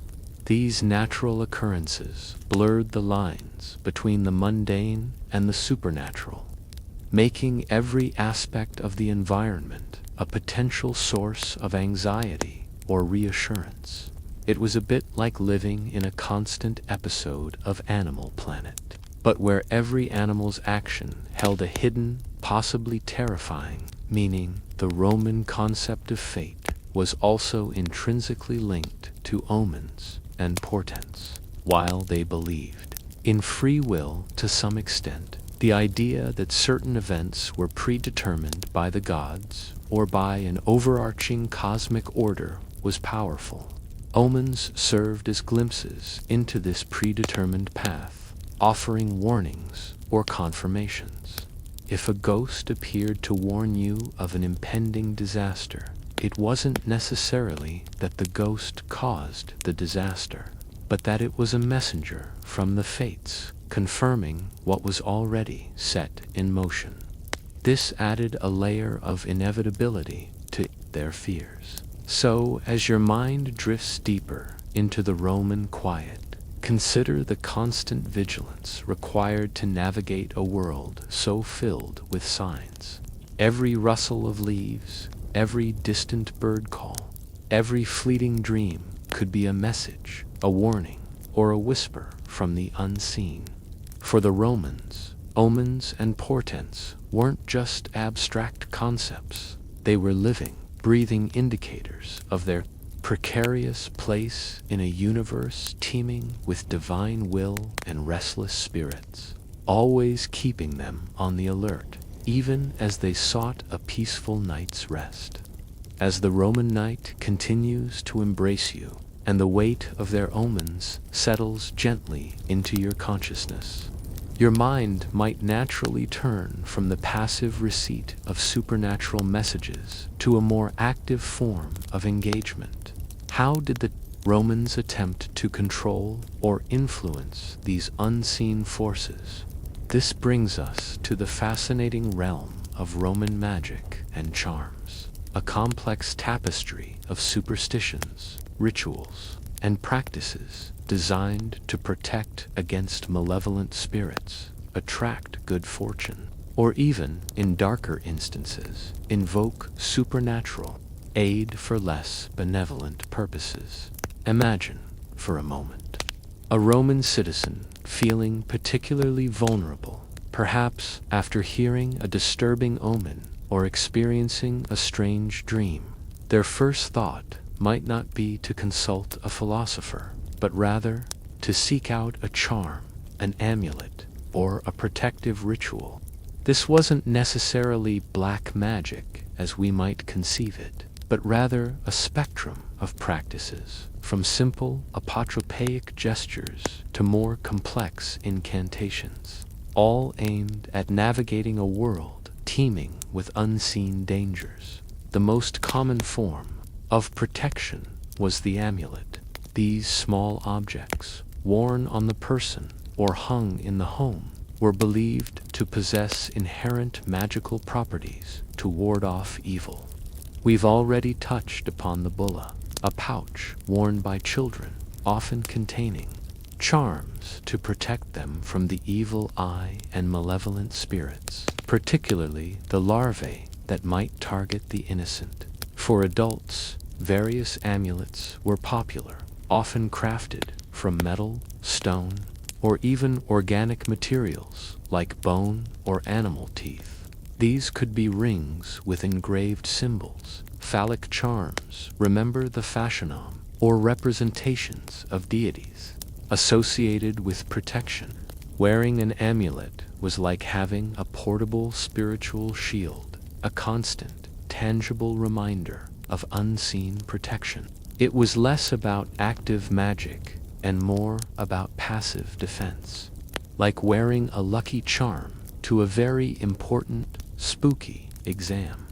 Beyond personal adornment, charms were integrated into the very fabric of the Roman home. Remember the tintinnabulum, the bronze wind chimes, often featuring phallic figures, hung in doorways or courtyards. Their jingling sound and symbolic imagery were meant to deter evil spirits from entering the dwelling. You might also find bundles of herbs, like garlic or rue, hung near windows, believed to possess repellent properties against malevolent entities. The Romans were, in essence, creating spiritual force fields around their living spaces, using whatever natural and crafted elements they believed had protective power. One mainstream historical fact that highlights the pervasive nature of magic in Roman society is the existence of curse tablets, or these were small lead tablets, sometimes inscribed with a stylus, on which curses were written, often invoking gods or spirits of the underworld to inflict harm upon an enemy. These tablets were typically rolled up or folded and then deposited in places associated with the dead, like graves, wells, or springs, to ensure the curse reached the underworld deities or restless spirits. While undeniably dark magic, their widespread discovery across the Roman Empire indicates that people genuinely believed in their efficacy. It's like leaving a very negative Yelp review for your enemy, but addressed to Pluto. A quirky tidbit about Roman magic involves the use of knots. Knots were often employed in magical practices, either to bind something like an enemy's tongue or a spell, or to unbind it to release a curse or illness. A common practice involved tying knots while reciting incantations, believing that as the knot was tied, so too was the magical effect bound. Conversely, untying a knot could symbolize the undoing of a spell. So, the simple act of tying your sandal could, in the right context, have a subtle magical resonance. Or at least, that's what some believed. Historians still argue whether the Roman state's occasional condemnation of magical practices was purely about maintaining religious orthodoxy and social order, or if it also stemmed from a genuine fear of the power these practices held in the popular imagination. While some magic was tolerated or even integrated into public religion, like augury, private, malevolent magic was often viewed with suspicion and could lead to prosecution, particularly if it was perceived as a threat to powerful individuals. Beyond amulets and curses, the Romans also used incantations and verbal charms. Words held immense power in the Roman mind. Simple prayers to household gods or specific invocations to ward off illness or bad luck were common. For more serious matters, trained practitioners or magicians, though the term is often applied loosely by modern scholars, might be consulted for complex rituals involving specific phrases, gestures, and symbolic acts designed to influence the spiritual realm. These might include purifying a space, consecrating an object, or compelling a spirit to obey. It was like hiring a spiritual consultant with specialized incantation services. The role of votive offerings also blurs the line between religion and magic. Romans would make offerings to deities in exchange for a favor or in gratitude for one received. If you were suffering from an illness, you might vow to offer a specific gift to a god if you recovered. This was a form of spiritual negotiation, a transactional relationship with the divine that, in a broader sense, sought to influence outcomes through interaction with unseen powers. It was a contractual agreement, but with a god on one side of the ledger. Even Roman medicine, rudimentary as it was, sometimes incorporated elements of magical charms. A doctor might prescribe a certain herb for a physical ailment, but also suggest wearing an amulet or reciting a specific charm to ward off the evil spirits believed to be causing the sickness. For them, the body and spirit were deeply intertwined, and treating one often required attention to the other. It was holistic medicine, but with an added dose of spectral intervention. The boundaries between legitimate religion, accepted superstition, and forbidden magic were often fluid and subject to interpretation. What one person considered a pious act, another might view as dangerous sorcery. This ambiguity added a layer of complexity to daily life, forcing Romans to constantly navigate these unwritten rules. So, as the quiet of the Roman night settles around you, recall that the Romans were not passive victims of their fears. They actively sought to manipulate, appease, and ward off the unseen forces that shaped their lives. Through amulets, charms, meticulous rituals, and even darker magical practices, they strove to exert some control over the capricious spiritual realm, hoping to ensure that their nights and their lives remained as undisturbed as possible. As the Roman night continues its tranquil course, and your mind is filled with the various charms and magical protections the Romans employed, a natural progression leads us to another fascinating aspect of their engagement with the spectral. How did ghosts manifest in their rich literary tradition?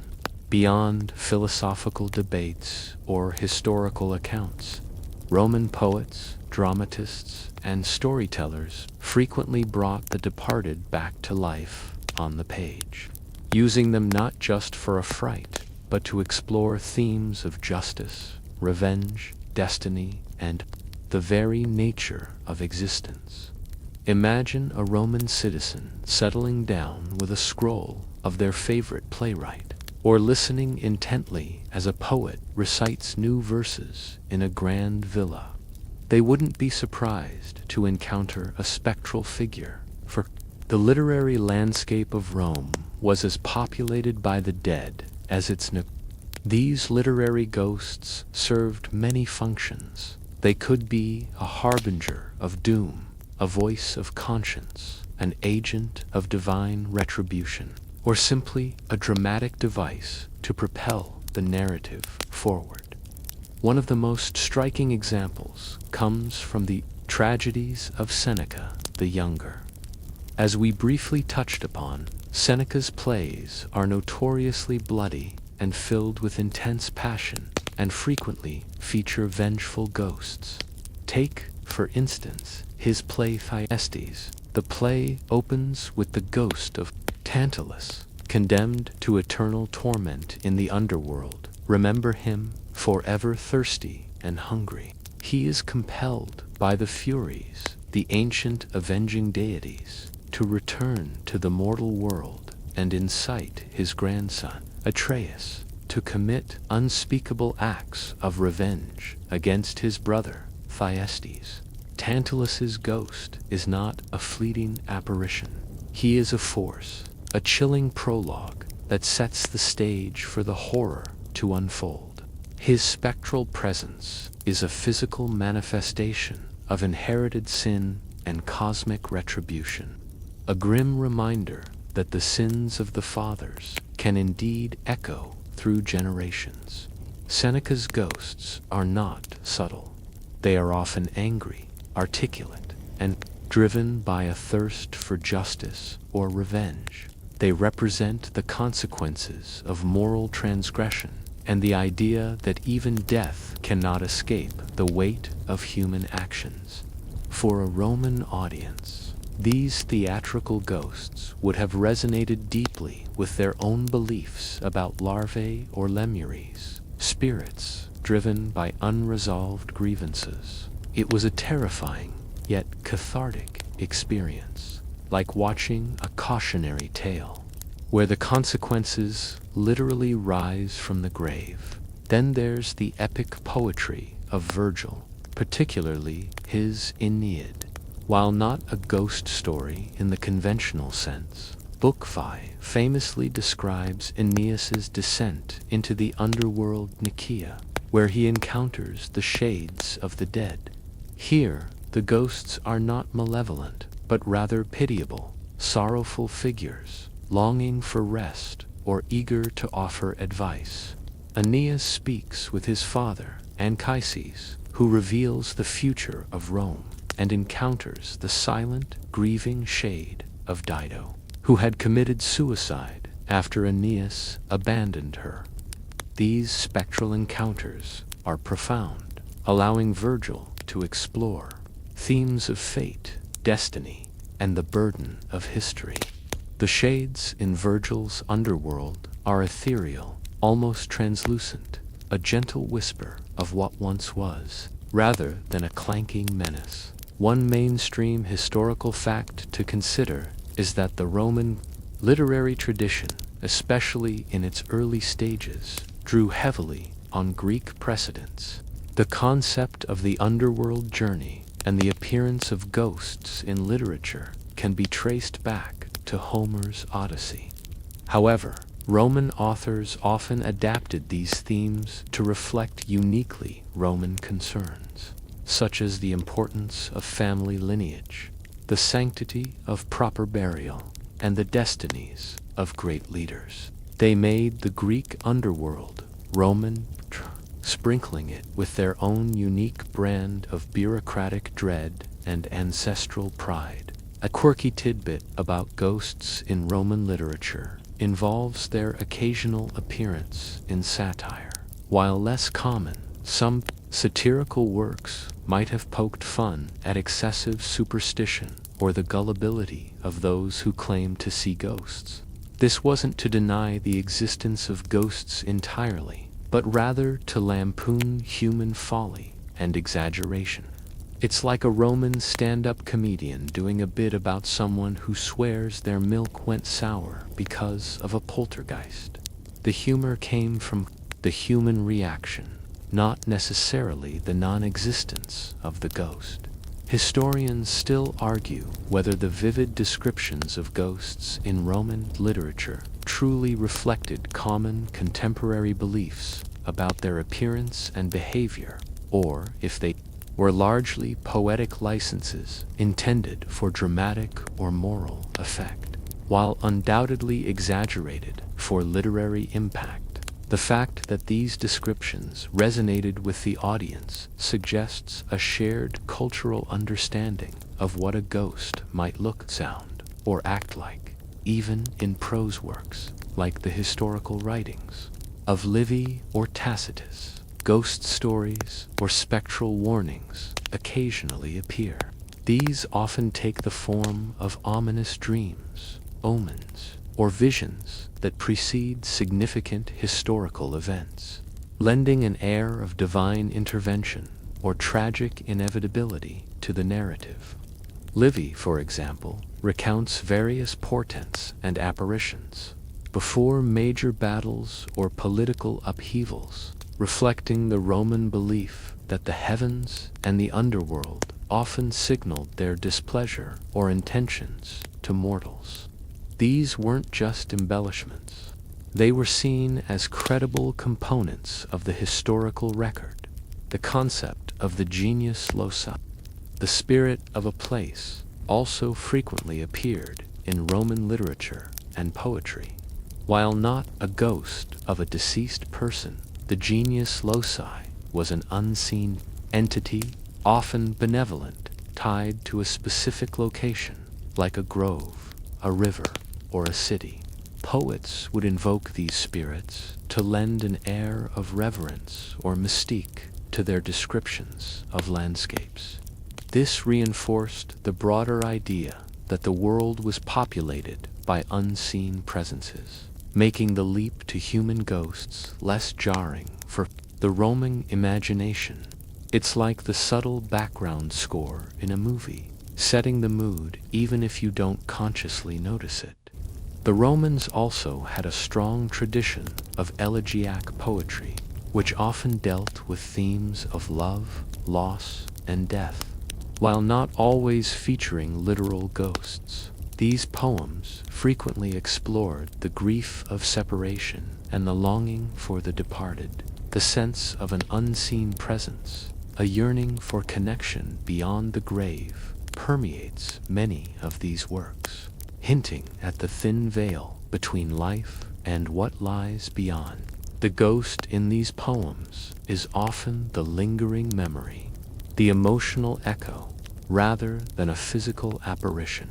Consider also the numerous epitaphs found on Roman tombs. While not strictly literature in the same vein as an epic poem, these short inscriptions are a form of public writing that often speak to the Roman understanding of death and the afterlife.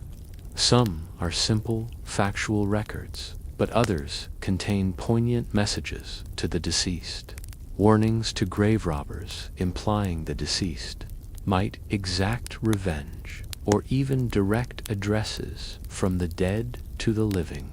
These brief texts, scattered across the Roman landscape, served as miniature ghost stories, a constant reminder of the unseen communication between worlds. So, as you continue to feel the gentle sway of history, imagine the Roman citizen illuminated by the soft glow of an oil lamp, engrossed in a story where the boundaries between the living and the dead are fluid.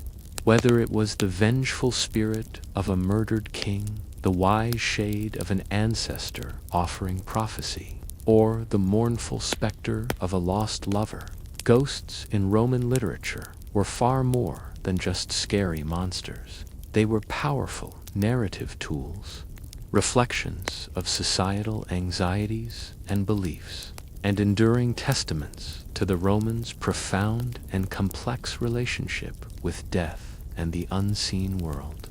As the Roman night gracefully unfolds, and your mind rests on the spectral figures that haunted Roman literature, it's time to turn our attention to one of the most intriguing and proactive measures the Romans took against malevolent spirits, the festival of Lemuria. This wasn't merely a solemn remembrance. It was an active, annual exorcism, a ritual designed to literally banish the troublesome ghosts from the homes of the living, ensuring a few months of peace, or at least slightly less intense anxiety. Imagine the Roman calendar flipping to May, specifically the 9th, 11th, and 13th of May. These weren't days for celebration or public feasting. Oh no, these were the days of the Lemuria, a festival steeped in ancient traditions, believed to originate from Romulus himself trying to appease the spirit of his murdered brother, Remus Hence. Some say Remuria corrupted to Lemuria. This was a private household rite performed in the dead of night, primarily by the pater familias, the head of the family. The atmosphere would be tense, a quiet apprehension hanging in the air. On these specific nights, at the stroke of midnight, the pater familias would rise. This wasn't a casual stroll. It was a ritualistic movement. He would walk barefoot through his home, symbolizing humility and purity, perhaps to ensure that no Earthly impurities clung to him as he performed this sacred duty. And, let's be honest, walking barefoot through your house at midnight is pretty good for not waking up the sleeping family. Or, more importantly, the potential ghosts already lurking. The core of the ritual involved a fascinating, almost theatrical, sequence of actions. The paterfamilias would first perform a specific hand gesture, touching his thumb to his forefinger, then touching his nose, and then his ear. This gesture, often called the fig sign or manus obscena, was a very ancient apotropaic, evil-averting symbol. It was a visual ward, a non-verbal command to evil to back away. It's like a silent, mystical, no trespassing sign for spirits. Then came the beans. Yes, black beans. The paterfamilias would take 9 black beans and, with his back turned, spit them over his shoulder. As he did so, he would repeat 9 times the incantation, Hec ego mec, his redemo mec, miasc fabis, which translates to these I send. With these beans I redeem myself and mine. The beans were considered an offering to the restless spirits, a symbolic ransom paid to appease them and encourage them to leave. It's a rather polite form of exorcism, isn't it?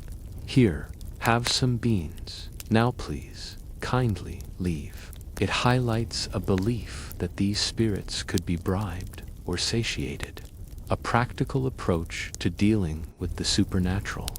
After dispatching the beans, the paterfamilias would purify himself by washing his hands with spring water, symbolizing the cleansing away of any negative influences absorbed during the ritual.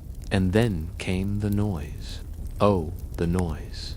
He would strike bronze pots or basins together, creating a loud, clanging racket specifically designed to frighten the lingering spirits away.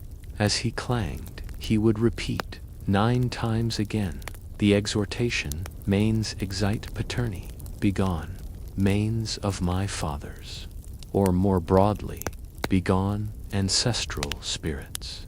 This cacophony was meant to literally drive the spirits out of the home, forcing them back to the underworld. It sounds quite unsleepy, doesn't it? Imagine your dad doing this at 1 a.m. It certainly wouldn't help you fall asleep, but it was hoped to work wonders for the family's spiritual tranquility. One mainstream historical fact to consider is that the Lemuria was a private religious observance, distinct from public state cults. This highlights the intensely personal and household-focused nature of Roman spiritual anxieties and protective measures. While the state performed grand sacrifices to Jupiter, the individual Roman family had its own intimate rituals to safeguard its hearth from nightly terrors. It's like the difference between a national holiday and a family tradition, both important, but one is much more personal. A quirky tidbit about the Lemuria concerns the fact that during these 3 days, it was considered inauspicious for marriage. Any marriage solemnized during the Lemuria was thought to bring ill fortune, perhaps because the pervasive atmosphere of banishing spirits might inadvertently banish good fortune or happiness from the new couple. So, if you were planning a Roman wedding, you'd best check the calendar to avoid those 3 pesky May days, unless you wanted your nuptials to be haunted by bean-spitting rituals.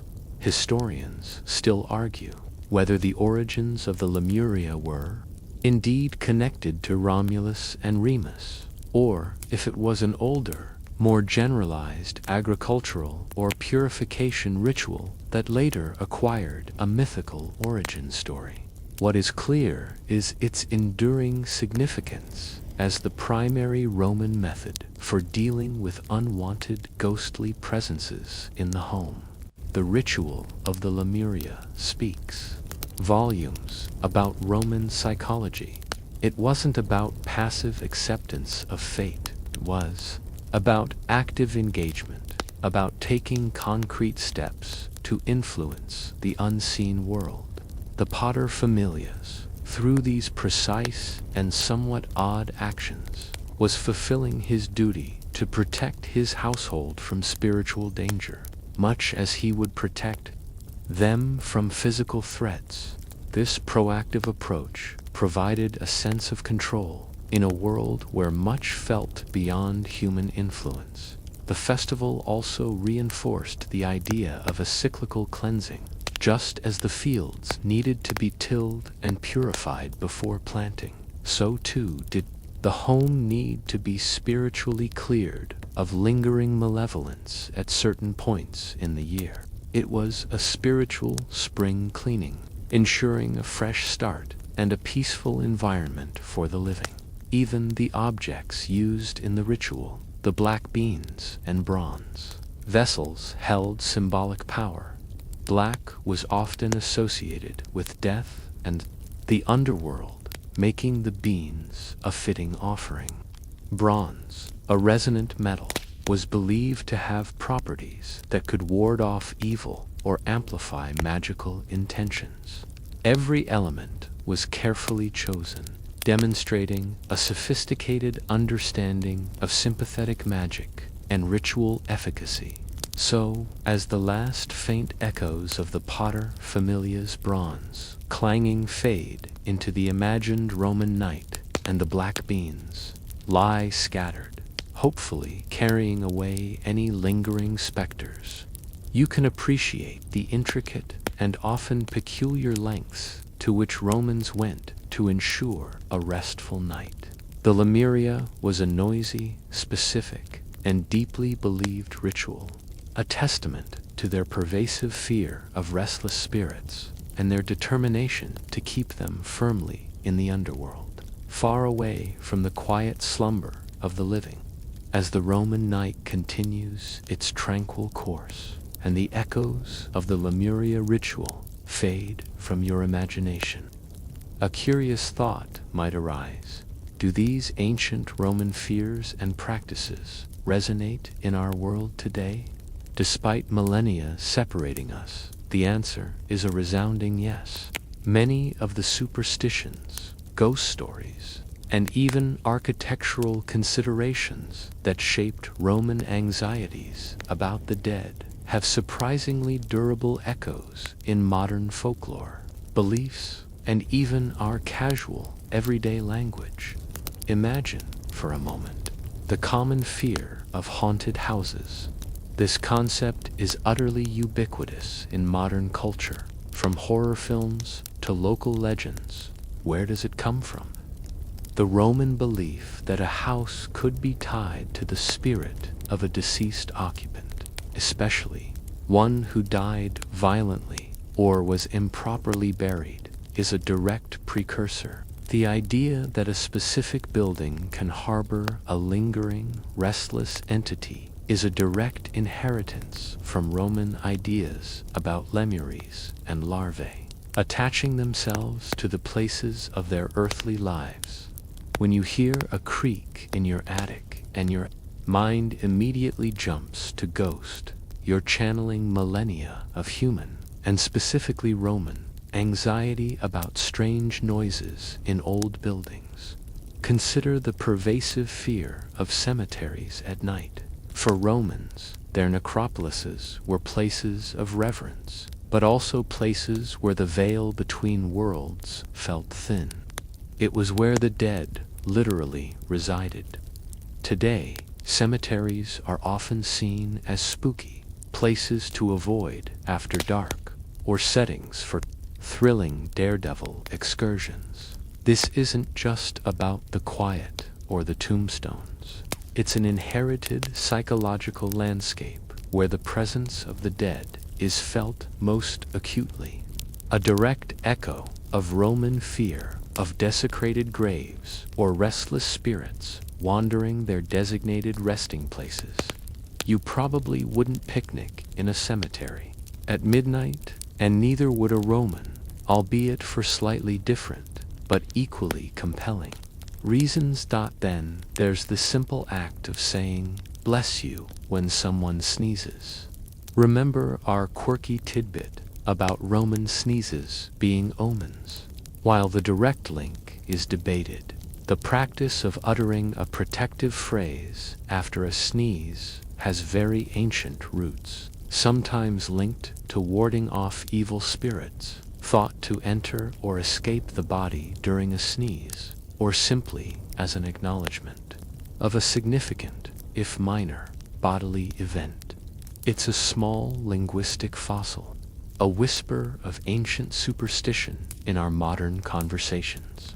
One mainstream historical fact that bridges Roman and modern superstition is the continued belief in the evil eye. The Roman fascinum and other apotropaic charms were explicitly designed to ward off the malevolent gaze of those who wished ill upon others. Today, in many cultures around the world, particularly in the Mediterranean and Middle East, the belief in the evil eye remains strong, and amulets like the Nazar, the blue-eyed charm, are widely used for protection. This direct line of continuity across thousands of years underscores the deep-seated human fear of envy and ill will, and the belief that such negativity can manifest as a tangible force. A quirky tidbit that connects Roman beliefs to modern superstitions is the idea of unlucky numbers or days. While not universally consistent, the Roman aversion to certain dates, like those of the Lemuria for marriage, finds echoes in modern fears of Friday the 13th, or the number 13 itself, leading to missing 13th floors in buildings. This idea that certain temporal alignments carry inherent misfortune or make one more susceptible to negative spiritual influences has a long lineage stretching back to ancient Roman calendrical superstitions. It's like a cosmic bad Wi-Fi day, a time when things are just more likely to go wrong. Spiritually speaking, historians still argue whether the persistence of these superstitions is due to direct cultural transmission over generations, or if they are simply universal human psychological responses to fear of the unknown and the desire for control. It's likely a complex interplay of both, where ancient fears were codified and passed down, then adapted to new contexts.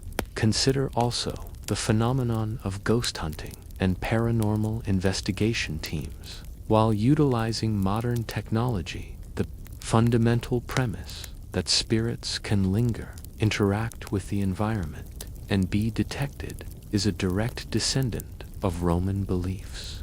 The focus on specific locations, old houses, battlefields, abandoned institutions as hotspots for activity mirrors the Roman understanding of places where violent deaths or improper burials might have occurred. The desire to debunk or prove the existence of ghosts is a modern take on an ancient fascination, a scientific veneer over a deeply ingrained human curiosity about what lies beyond. Even our language is subtly influenced. Phrases like resting in peace or disturbed spirits directly reflect the Roman concern with the proper disposition of the dead for their soul's tranquility. The idea of laying a ghost to rest is a direct echo of Roman rituals like the Lemuria. Aiming to appease or banish troublesome specters, we use these phrases without conscious thought, but they carry the weight of millennia of human belief in the afterlife and its potential impact on the living.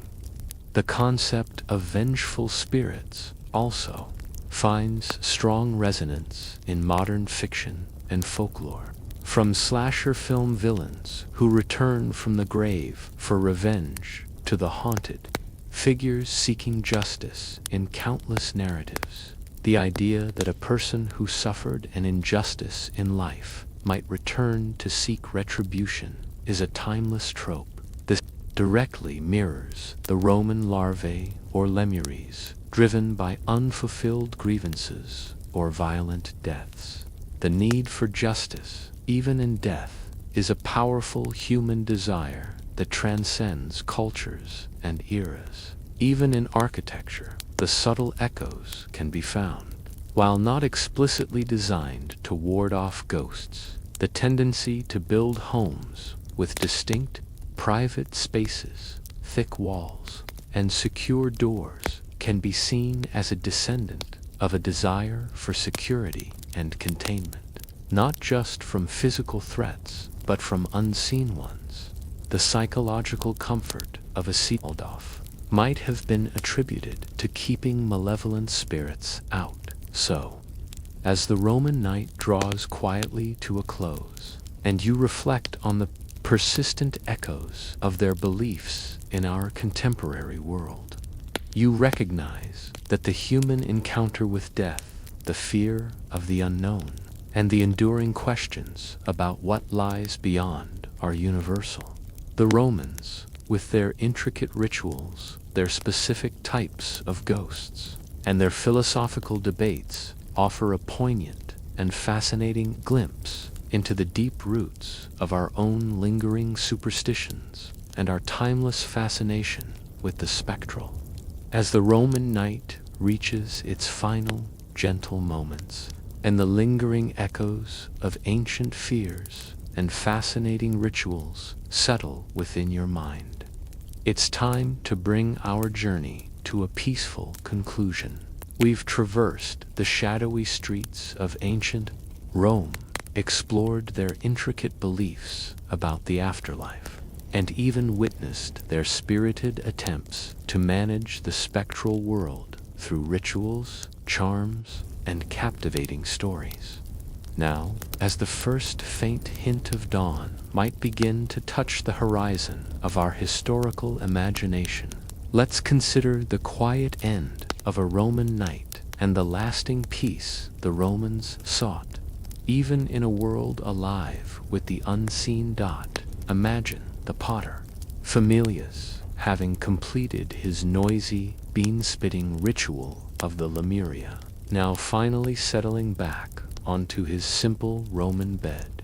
The clanging of bronze has ceased. The scattered black beans lie as a spiritual offering, and a fragile sense of calm begins to pervade the domos. The oil lamp, perhaps, is extinguished, plunging the room into profound darkness, a darkness that Romans knew intimately, and one they had learned to navigate with a blend of fear, reverence, and carefully constructed rituals. For the ordinary Roman lay, getting a peaceful night's sleep was not merely a matter of comfort. It was a testament to their successful navigation of the seen and unseen worlds. If the rituals had been performed correctly, if the ancestors had been duly honored, and if no unfortunate omens had presented themselves, then the night could pass without incident. The creak of an old beam would just be a creak, the rustle of leaves outside just the wind.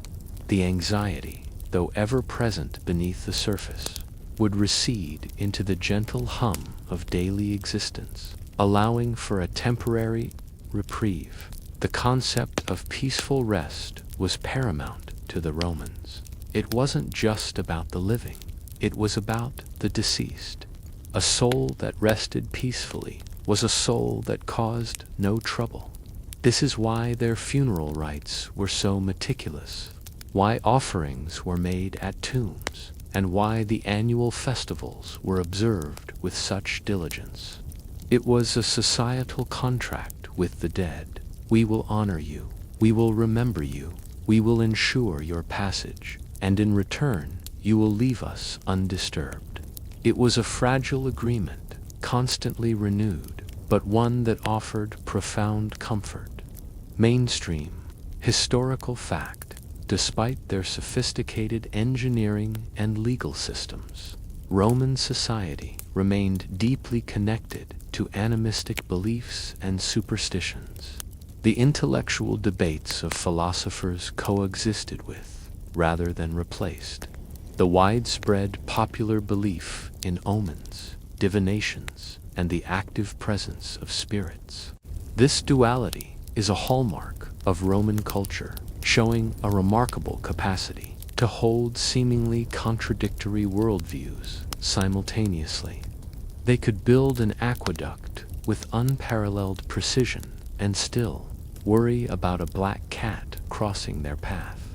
A quirky tidbit that emphasizes this piece is the common Roman epitaph phrase, "Sit tibi terra levis," may the earth be light upon you.